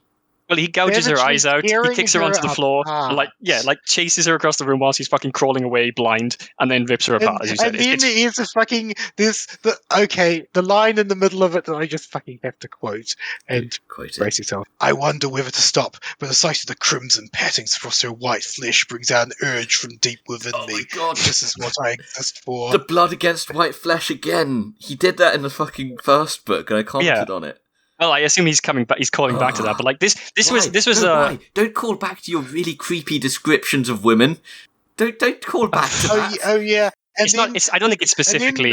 Is it specifically a creepy description of a woman, or is it just like an artistic kind of image? A creepy precision of him brutally murdering a woman. And, God, that bit! It. Yeah, that bit aside, this is like the horrific sense where I was like, Thorpe must be getting off on this. This is fucking horrifying. I think when in the first person, you have your character from a first person viewpoint, staring at in wonder at this woman who's got commenting on the blood on her alabaster skin. Yeah, I think it feels creepy the way he worded that. It feels like the sort of thing I would expect from a. It almost gives me a vibe of like a. And I'm gonna say this. I don't think this is not my actual reflection on Gav Thorpe, but the impression it gives me is like the sort of person who says that who. It's almost like he's trying to compliment the woman, but he doesn't know how to do it without being creepy. It's kind of like a nice guy type vibe. It's like in the middle of a violent brutal murder. This seems very fucking strange. No. In 13th Legion, when he does it, it feels like. Oh, okay. I mean, the thing is, it feels like the sort of thing I expect from male feminist on Twitter who's actually misogynist. You know, I don't know. Maybe. Kind of like this entire fucking scene is kind of trying to odd, describe a woman in a nice way and coming across sleazy and creepy. That's how it felt when I read that in 13th Legion. And here he calls back to it in a scene where he's brutally mutilating her. It's like symmetry. It rhymes. It's like poetry. It rhymes. That's the point. It is. This is the moment where Cage crosses into the darkness. This is the problem. The problem with this is in for a lot of fun going forward because Cage has now officially left the rails. I didn't necessarily see any of what you were just describing there, wasn't it? I mean, I saw this as almost like the opening scene that you often get in CSI or Dexter or any of these murder mystery kind of. It's like a mess. It's like a child house or something. The way he describes it. Well, I mean, the sort of the way he's describing the blood and everything like that. You often have sometimes they'll open a CSI scene and ittle be an artistic setup or something of a murder. Maybe I'm being uncharitable because I'm reading it like it's a book while he's writing it like it's a movie, which actually does fit in a lot with some of the other stuff. That actually does make me feel a lot better about it. Combined with the other stuff, though, with everything else, it is kind of horrifying. This scene is very bad. But here's the thing. You know what's fascinating to me? Is Gav Thorpe is someone who grew up in the time of the video nasties. Do either of you know about the video nasties in the UK? That's a whole bunch of movies who were banned, very graphic and violent, and they would import these video nasties from Europe and share them with friends. And I'm pretty sure Gav Thorpe must have seen a few of them. Some of those really violent, gory, Italian horror films, Giallo. Probably not Giallo, but those violent horror films with lots of blood and gore. They were getting attention in the media, and they were yeah, that's a very. And good I almost guarantee that's what Gav Thorpe was probably trying to aim for. But the thing is, it gets so much worse. Yes. So first, this happens. He tears her apart, and then he's like, "All right, I'm betraying the." He wakes up. Okay, so when he comes to. What I find is a ragged, bloody mess, almost unidentifiable, all except the shock of white hair on the scalp. I throw up. Yeah, But then so he's also like, I'm fine with this. Let's go. I'm betraying the country. moving on. Oh, I guess I'm not going back now. No, but then his dialogue, his inner thoughts are intercut between normal and italic sections. So every so often these italic sections will intercut. And so like he'll be thinking about something and then suddenly there'll be a section in italics and I guess at this point like, I enjoyed every minute of it. And they're like, this is perfect. Von Straub will give me Sanctuary. Yeah. So you know how you described various other scenes as being without direction at all. So you had, you talked about the trench scene, and then you talked about the space battle and how it lacks massive direction. So Cage does, and certain parts of this does, but the actual way that they go about it, and the characters, and the way that they interact in this scene, and what actually happens seems like this was the part to me that seemed completely nonsensical. Like all of the characters, it just feels like a bunch of shit just happens all at the same time. And it's like a steamroll that just carries on going, like a fucking snowball down a hill. This is where I was saying, like, Cage's arc is a flat... The story on the whole, because it's following Cage, is a flat line at rock bottom, which now at this point derails, and we are now watching a fascinating train wreckage, manifest in front of our eyes. I love that metaphor when you used it earlier. Because I'm continuing to use it because it is incredibly apt. Sorry, go on, Jimbus. I was going to say, this is where, like, the culmination of the story. I think this is fiction that Thorpe is most proud of. This is this is what everything's been building to. I need to say, though, because we are following Cage, and because we basically followed Cage setting the edginess dial to 8, and now we just turned it up to 21, because that is where we are with that is the tone of the book. But what he's actually trying to write is a descent into madness in Acheron, which started with like the Fire Tribe and the Orcs there, and the events like from around Cage are further descending into madness. I mean, but the thing is, here's the thing I just realised is fascinating. Acheron, and they cross the River Charon. It is literally Cage's descent into hell, extremely unsubtly. But also, it is. I mean, the fire gates, hang on. He's going into hell. I need to interrupt that and say, you have to remember that the entirety of Armageddon, the way it's named, is all hell themed. So it's a bit like there is also that. It's already on the nose. It's already hell themed, but don't forget, Gav Thorpe created a lot of those names. Probably he may well have thought this could be cool. This is Cage's journey into hell. Is the entirety of Armageddon themed that way just because of Last Chances? Oh my god. Possibly. Oh my god. Or more accurately, Gav Thorpe, because he created both. He deliberately paralleled them. Yeah, but no, that's what I mean. Gav Thorpe did this. He paralleled them like. I'm pretty sure he didn't do it for not just for the Last Chances. I think he saw he could make an allegory and he took it. Yeah, but so if it wasn't for the Last Chances, it might not have all been hell themed though. You seeing what I'm saying? We cannot know this. We cannot know that. That's a horrifying thought. That this whole planet, this whole like staple bedrock of so much that happens in 40k. So much revolves around it. It's one of the most like well-known sort of battle zones of the setting. It's such a key it's emblematic of 40k, and this whole thing it's potentially all themed the way it's themed around. Oh my god, I don't like this. Can I please? He descending into hell along with Cage. Okay. Well, hang on. I want to. Okay, that's what I was saying. I was talking about the descent. That he's writing the story itself isn't a descent because we turned the edginess meaning to 8 and now we turned it up past 20. That is where the story is. But what he's writing, he's trying to describe a descent into hell. And I say trying because we had the fire thing, and now we have this court, and it's like some sort of it's like a mad court trope where everything is going. It's called. That's one of the chapters' names. It's called Court of Madness, and that is it. That it's like trying to depict one of these like trope courts where the person, whoever's the king is mad. Yeah. And because can I detail some of the things that happen in the next section? I just kind of before you do that, I just want to say he's trying to depict this surreal, depraved place that's a reflection of the ruler, but it's all flat. All of it pales in comparison to Cage. Cage is the real king of madness here. Even if Cage wasn't there, it would feel flat and ineffective at actually depicting this mad court trope. Here's the thing. But go on. When I read the scene, I pictured David Lynch's Dune from the mid-80s. I mean, Von Straub is literally described as the Baron Harkonnen from the Lynch movie. It's like that, except it's more boring.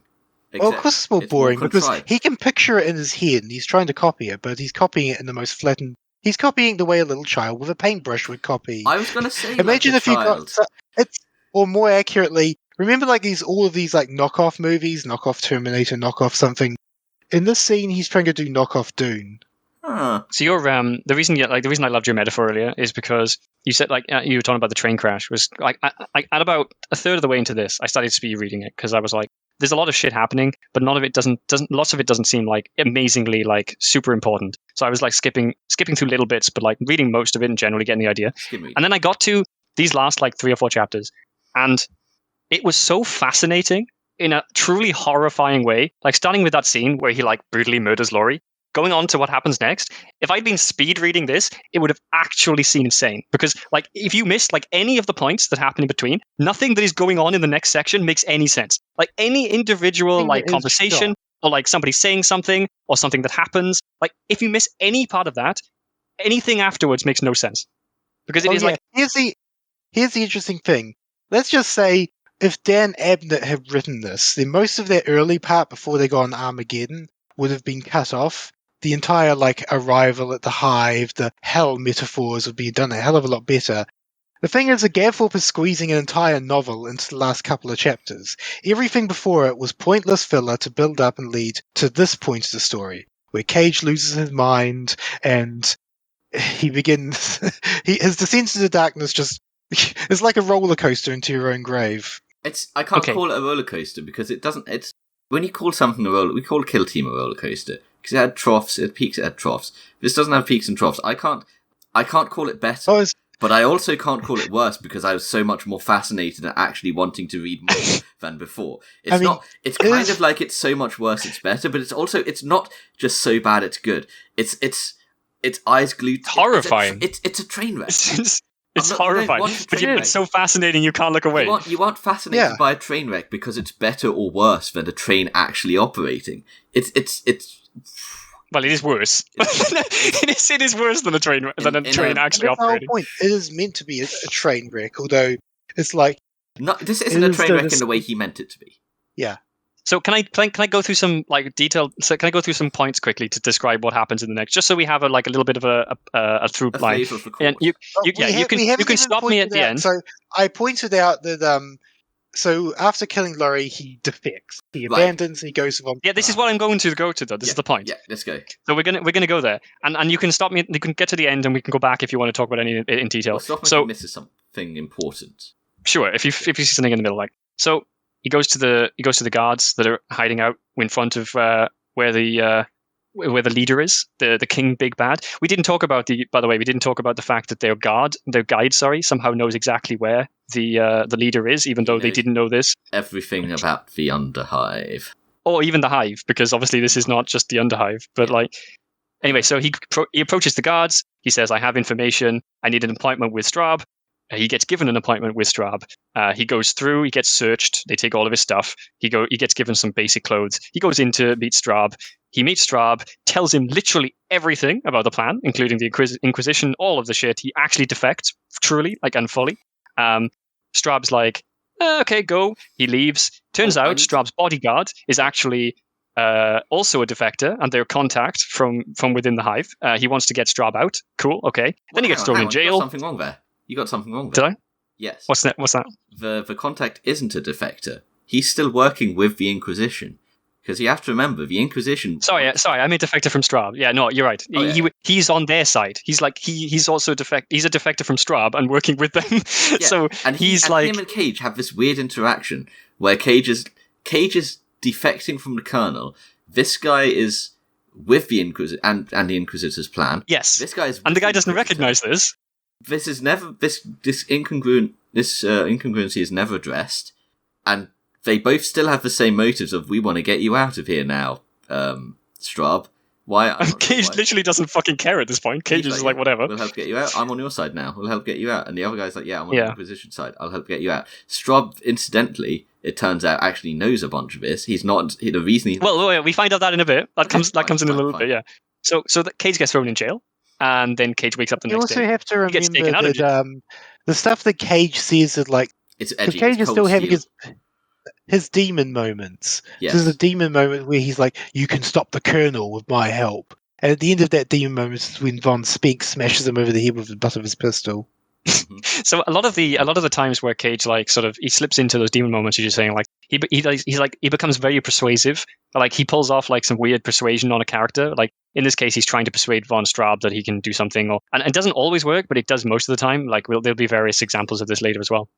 So anyway, he's thrown in prison for the night. He gets taken out of the prison the next night. He gets given really nice clothes. He goes into a banquet. Straub is like, cool. By the way, my marshal let all these assassins in, so he shoots the marshal. Cage, you are now the marshal. Cage gets made a marshal. He's now Von Cage. You skipped something.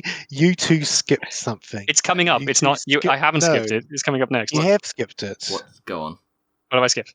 Well, so this thing where Von Spink introduces himself as like, didn't Oriel tell you anything? And then Von Straub comes back. What are you two colluding about? And then Von Straub points out a woman and says, "What do you think of this woman?" No. And, That comes next. No, that's next. Yeah, that's next.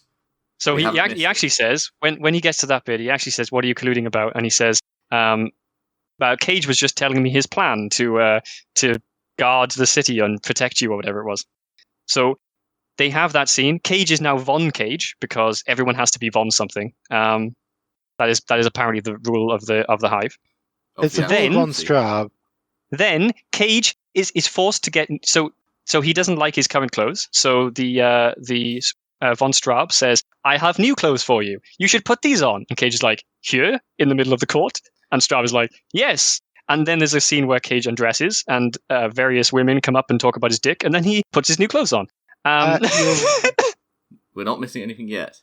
We're getting there.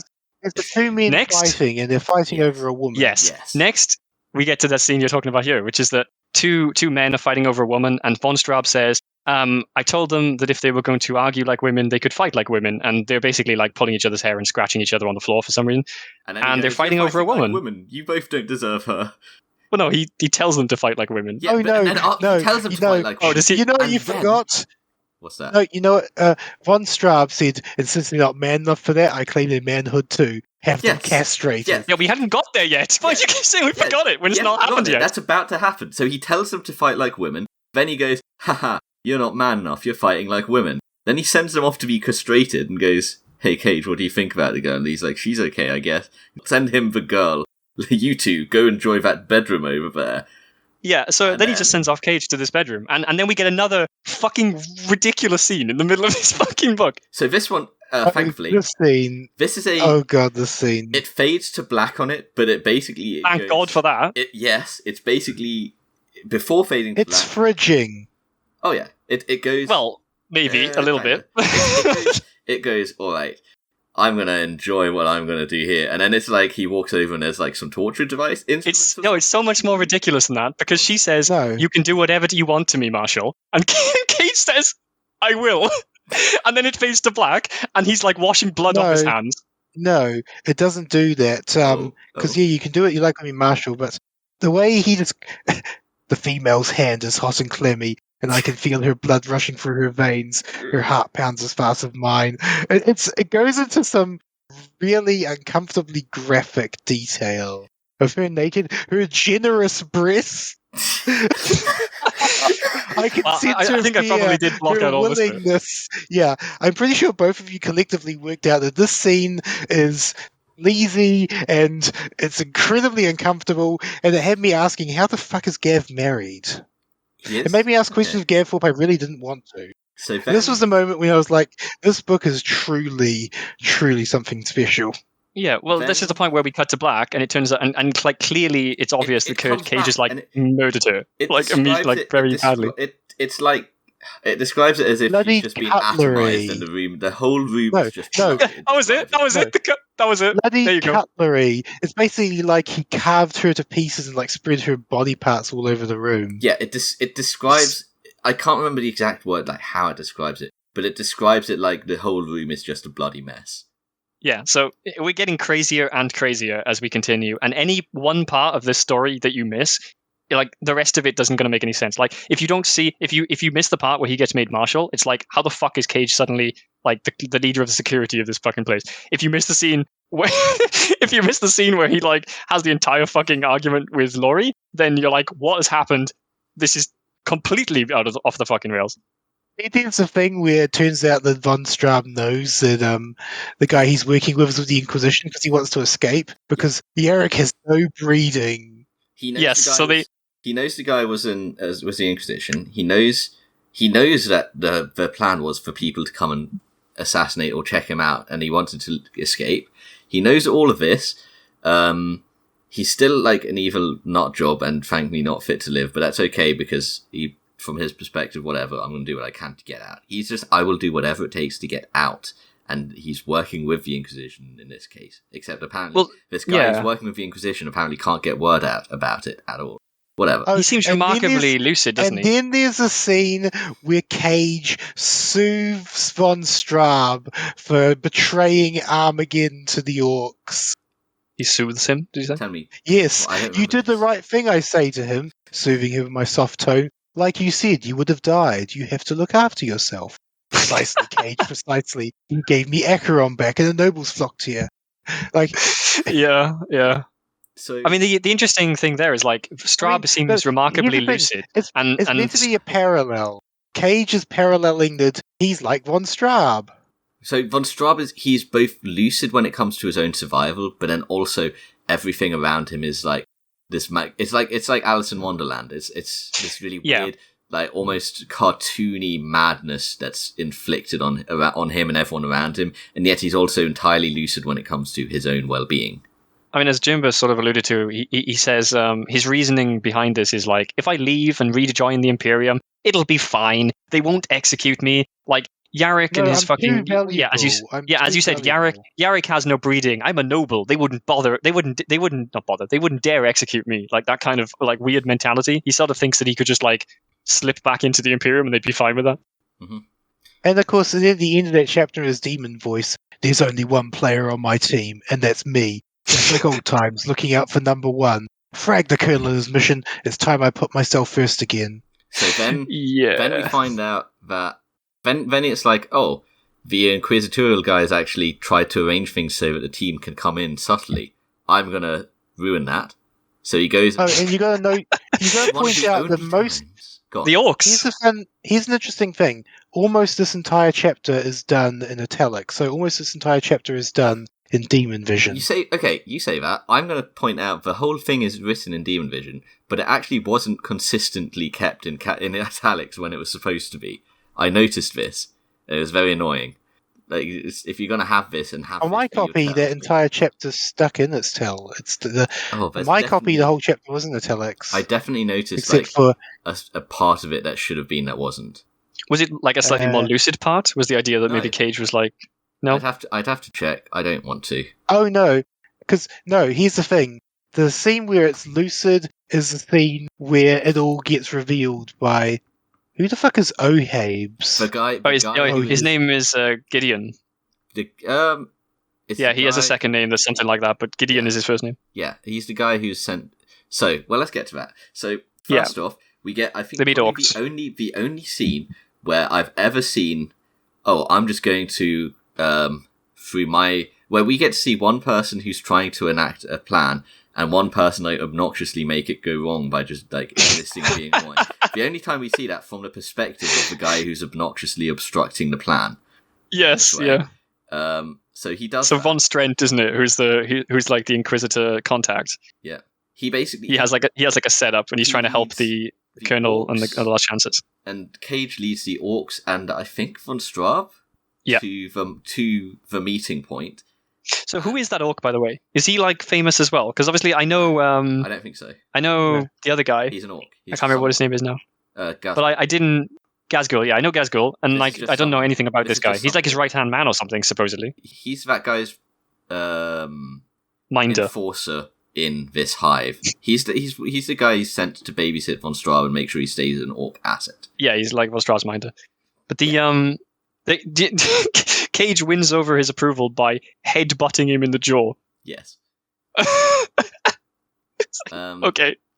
So he leads them all there, and he finds excuses to waste time there until The last chancers show up, and he's like, "Hey, we're all here. Hey, look, the assassins have shown up. How convenient." So then they capture them all.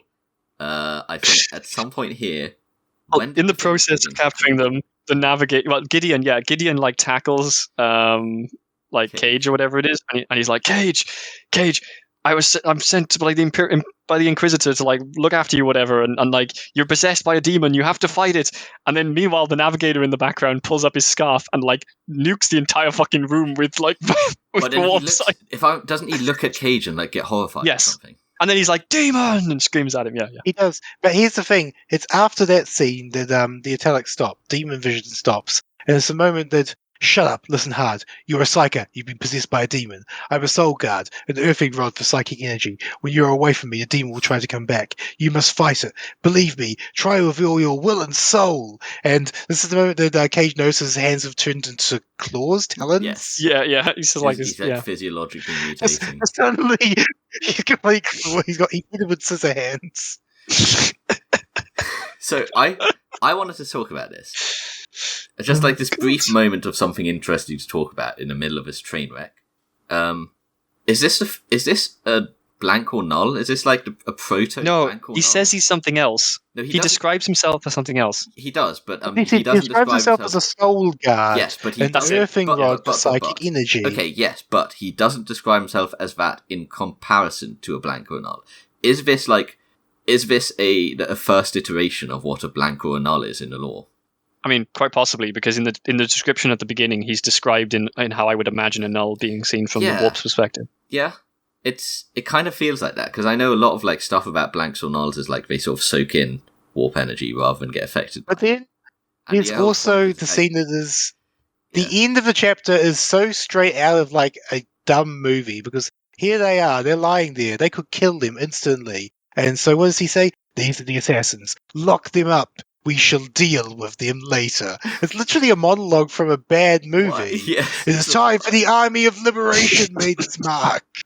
That section was just... It's like I can see we will kill you in all in 5 movie. minutes. I see it in a movie, but on prose, it's just so ridiculous. Yep. Yeah. And we were about to have the next iteration in our Fight Club, Cage versus all of the main characters. So here's the thing, this is the last chapter. We are now on the final chapter, and the final chapter has a very telling name. Freedom. Freedom! Oh god. So the last chance to be captured. Now this one chapter's probably going to take us forever, so let's get cracking. Can we point out how useless Gideon was as an Inquisitor blank, trying to protect, or trying to deal with the fact that Cage was not only a psyker, but also possessed by a demon? So, yes. Yes, we can. He let Cage out of his sight. He shouldn't have done this. No, he shouldn't. Well, yeah, I would have hoped that as well. That he, I don't know. I'm not sure how like blanks work in regards to like knowing that something was possessed. But I feel like somebody there might have should have noticed. Surely. Oh, like that. Yeah, good point. He should have. Would blanks be able to tell that? Like, do they not just damp everything within an area around them? So he's certainly able to tell now. Oh yeah, good point. Was that because Cage had talon hands though? Maybe. Yeah. So the next chapter begins with Cage going to interrogate the Colonel. Yes, it's also. I'm just looking here. The chapter it begins with Cage talking about feeling his physiology change. He's feeling his hands mutating. He's feeling pain. His heartbeat feels different. His ribs are fusing together. He feels his bones cracking and resetting. Yeah. So. At this point, he wants to go in there. He wants an excuse to go and fight Schaefer. But even in his current state, Schaefer kind of beats him up a bit, and then they go, no, you back away from that. We're going to go... Yes. I thought this was quite amusing, because this is another fight where... Still such a badass. This is another fight where, Cage is not necessarily winning. Like, it seems pretty even, and then the fight gets called off, unfortunately. Yes. Yeah, and then he finally gets his epic, his epic, because after he's beaten up, oh god, I have to read this. I've got to give it myself for this, good lord. Are you sure this is all in italics? Because I still definitely see... Oh no, this is not in italics. This is not in italics. Yeah, see what I mean? Oh god! Okay, I've got to read this. You can't blame me, I say, grabbing the front of his ragged clothing and slamming him into the wall. I'm not the Cage I used to be. He grips my grip and forces his arms between us, throwing me backwards. I know, he says. You are a creature of the abyss, a weak, despicable cacodemon. I want him back, Fiend of Horus, Leech of the Void. I want him back, but I'm right here, I say with a laugh. I am Cage, you know it. This is what I'm really like. This is what I want to be like. This is what's inside me, in my soul. It was easy to release myself. My psychic gift sorted it. Now I can be free from you, from the accursed Emperor, from duty and guilt. You are never free from me, snarls Schaefer, smashing a fist into my chest and cracking a rib. I laugh. It won't take long to heal, and now that I've unleashed my true potential, a few more modifications and this body will be perfect for me. This is my final form. It's amazing. This final chapter is just the culmination. So they're still fighting, and It was fucking fascinating, is what it was. It was definitely fascinating. Oh yeah, So, he's prevented from killing him because Urguk and Von Spenk stop him from killing the Colonel. they show Yeah, up, yeah. and Let's they're kill like, the what are you Colonel. The doing? Colonel gets his final hour. He's just about to die. Cage has finally defeated him. He's about to have his victory, and it's snatched away. Yeah. So, So, at this point, where do they go from there? they go over to that big chasm in the hive that they went past before, where they got attacked by birds or something. Yeah, they're off to execute the fucking Yeah. last chances. They start off by kicking the trader who was their guide into there. Goodbye. Yeah, I was going to say this whole section of kicking the people into executing by kicking them into the Underhive was like it reminded me of 300. Well, I mean, the orc. It's not even just kicking, is it? Like, I feel like the orc like picks him up bodily and just throws him out into the void. Let me see. But just throwing them over into the Underhive, that's the execution. It is so. Yeah, Let's have a look at this. It's kind of So funny. the first thing... Oh, wait. Uh, Oh, no, Brownie was first. It's not He Brownie. gets grabbed and just... he gets shoved over Thrown the over edge. the edge, and it's slowly screaming as he disappears, and there's baying and clapping from the crowd and cries of shame and kill the traitors. So people like watch. It reminds me of Attack of the Clones. So it's worth noting at this point that like Straub is barely in control. Like he is obviously the leader here, but like clearly the orcs are in control, and Straub is kind of just there, and he does have some control. He has some power. Entirely happy to indulge him as long as it's nothing's going wrong from there. Yes, but just keep in mind how much power Straub actually has, like going forward. Oh, you also need to point out this. So as they're being thrown into there, Cage's I laugh, feeling the waves of fear washing up from the remaining last chances. It's like a drug swirling around inside me, buoying up my release. He takes this massive pleasure in what is happening to his former teammates who he had Stockholm Syndrome. And then He's basically at the pinnacle of his evil. We need to see him as like Cage is lost. He is completely lost. Yes. But then the problem is, like, this is... Do you know what I've talked about in the past? Like, Cage has, like, two very distinct characters. One that seems to try to be the hero, and the other that literally doesn't give a fuck about anything and would do anything to survive. Now we're seeing that one mixed in with a bit of sadist delight. Yeah, all we're seeing really here is the second one, where he's like, he doesn't really care about anyone, he doesn't want to be a hero. Like, he hasn't really changed, other than, as you said, he's, like, become a bit more of a sadist. Yeah. And then, but this is completely incongruent, obviously, with his heroic character, which is understandable. I guess he's possessed. The Colonel in, and Oaheb's the grounding rod, whatever, tackles him. The Soul Guard. Does he tackle him? I thought he just sort of like was nearby. You need to discuss. Hurry! I've got to read this. I walk forward, my eyes focused on the Colonel, and he returns my stare. Cold hatred burns here, willing me to explode from his sheer force of will. I smile at him, and then the smile turns into a grin, exposing my newly reshaped fangs. I hear a hiss from Von Spenken behind me, and a shout from one of the other last chances. I ignore them. I'm a few meters from the Colonel, when I remember Ohebs is still alive. Brag. So that's clearly the demon. And then the moment that he's close enough to Ohebs is when it stops going from edgy italics to normal text. And at normal text, the Colonel. He has never failed. It becomes crystal. Oh God! No, God. this Okay, is too long. It's too much to read out in one go. But I want to read out this next bit. I have to read. No. Okay, you read it. It skips through a whole bunch of this stuff, and then he has this little thing where he's like, "Oh, I remember all of these imperial proverbs. It's all about the goddamn the emperor and the imperium for thousands of years. This is all about mankind, blah blah blah." And then we have like this amazing thing that happens. It's a test I have always failed. I have lied and cheated and killed my fellow men for my own reasons. I have squandered the opportunities for glory I was given. Time and again, I have stood upon the precipice of true sacrifice and turned away. Von Straub's look of triumph turns to horror as I fling my arms around him, lifting him off the ground. I see von Spank's astonished face flash past as I drive forwards with the Overlord in my arms, the panicked bellows of Urkuk sounding in my ears. His legs hit the rope barrier and buckle, and my momentum carries us forward, topping us head over heels into the precipice. Now I truly understand what it means to have a last chance. I'm glad I finally took it. And the book ends. Cut! The movie this reminded me of... Dangerous Men. No. Just fucking stop. No, not Dangerous Men. Blood Debts. Oh, God, yes. It just stops. It just suddenly stops. We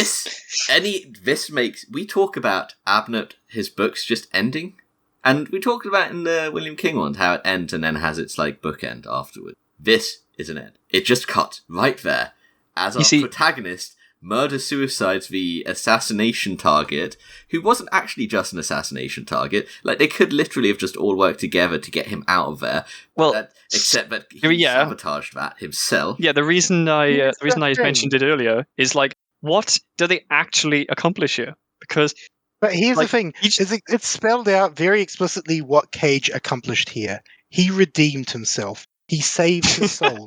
The Colonel saved his soul. So, it's literally spelled out there. The Colonel is what causes Cage to have the moral strength to commit the ultimate sacrifice and truly redeem himself in the Imperium and the Emperor, and his character arc is finished. There's two things, though. So, thematically, this is what has happened. He has redeemed himself. He has sort of redeemed himself for everything. More strictly, this is a moment where he goes, after I've been taken over, I'm righting that wrong by doing this. So realistically, as in a bigger picture, he's not redeeming himself because he's actually they didn't want to assassinate him. They wanted him alive. Well, they said assassinated or alive, but also if we consider the bigger picture, what do they actually gain from this? Because now von Straub's dead, Cage is dead, everyone else is surrounded by orcs and nobles who clearly are also traitors. The hive is still full of orcs, still full of traitors. Yes, von Straub was producing a lot of the propaganda, but I'm pretty sure someone could take over and the orcs would back them pretty well. What do they actually fucking gain? The whole point was that Straub had power because of the nobles that would rally to him. And now he's dead, so there's nobody for those nobles. Here's the thing you two are not recognizing. It doesn't matter what happens after this. Cage has had his redemption. Do you know how I see this scene, though, right? I see this scene as they're on a bridge over Mount Doom. And they're like being slowly thrown into the thing. And Cage kicks him off. But when we see this scene the first time, it would be at the beginning of the movie. And you'd see, you'd have your main character talking and he'd say, "Now, how did I get here?"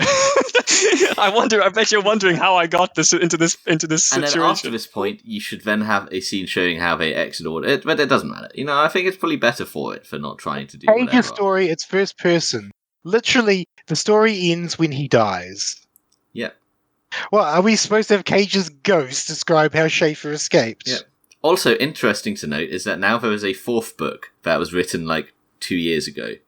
Really? Yep. Really? Yep. I bet it wasn't from Cage's perspective. It is called Last Chance's Armageddon Saint. Oh no. Oh no! I have no fucking idea what that's going to be like. Oh no. Why did you say this? Oh, yeah. Because we need to end on this point. Because I don't know about you two, but I am going to fucking read Armageddon Saint. You two might be burned out, but okay, you know what? Don't tell me anything. I'll get to it when we're going to do that episode. I have no wish to read that. But okay, here's the thing to remember. That exists now. But so this was written in 2004. I think Armageddon Satan's 2019. So for 15 years, the canon of this was just, and now Cage is dead. And then in 2019, they went, hello again. Or is he? Gav Thorpe. I remembered those Last Chances books and thought, maybe people might want another. And now Why did you do it in that way? Why did you say it like that? Hello again. It's me, Gav Thorpe. I've come back with some more Last Chance books. Fucking hell, was. I think I'm losing my mind. This book fucking killed me. So, hello what do again. we think of this book?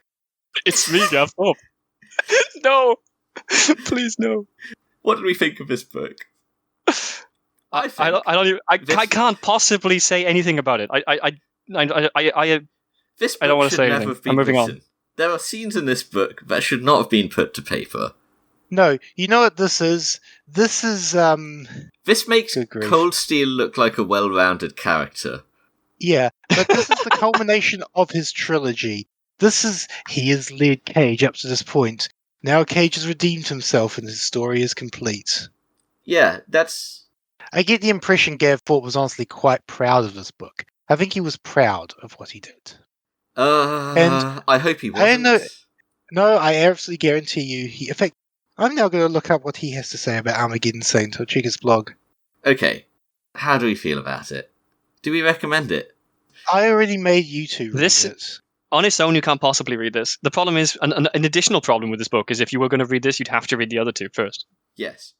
And I don't think anyone should be subjected to the second book. And honestly, I don't think anyone should be subjected to this. But if you've already read the other two... God.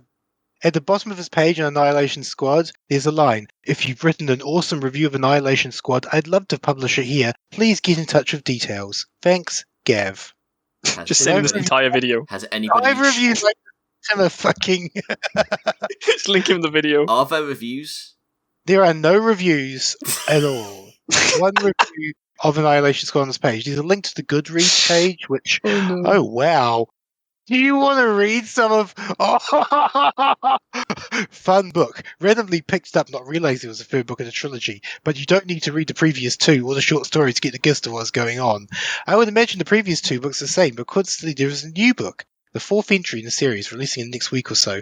I enjoyed this book. The Imperial Guard is my favourite faction of 40k, and this was no different. The characters felt real and not so much like archetypes needing to be filled.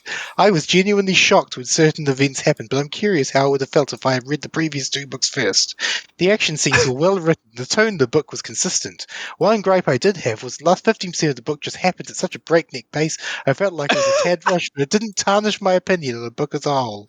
There's a 4-star... Oh, because that was written, the review, September 29th, 2020. So... That's there are still 2020. fans of this book to this day. Yeah. You should... If you two get some time... You know what? Jimbus, Let's just read a few of these Jimbus, reviews, because good Jimbus. lord. Holy shit. There's fans. There is a lot of fans who love this book. Jimbus. There is a lot of, Jimbus. really good reviews of people Jimbus. who love this book. Jimbus. Do you recommend this book? Do you Yes. think... I don't believe you. I recommend this book like a bad movie. This book is like Dangerous Men. This book was a fucking crazy roller coaster. It just went right off the deep end. And honestly, it was painful. It was edgy, but it was fun. This is something you read when you want to something just like, what the fuck am I reading? Okay, you know what? I'll give you that. Taste. Okay, I'll give you that. The last I will 3-4 say- chapters were definitely that. If you want to... What chapter would you start at if you wanted that? If I wanted that, I honestly What is the start chapter? at, I think... What is the chapter where it kicks off? chapter kicks off is when they actually get to Acheron Hive. Okay, what chapter does Acheron Hive start in?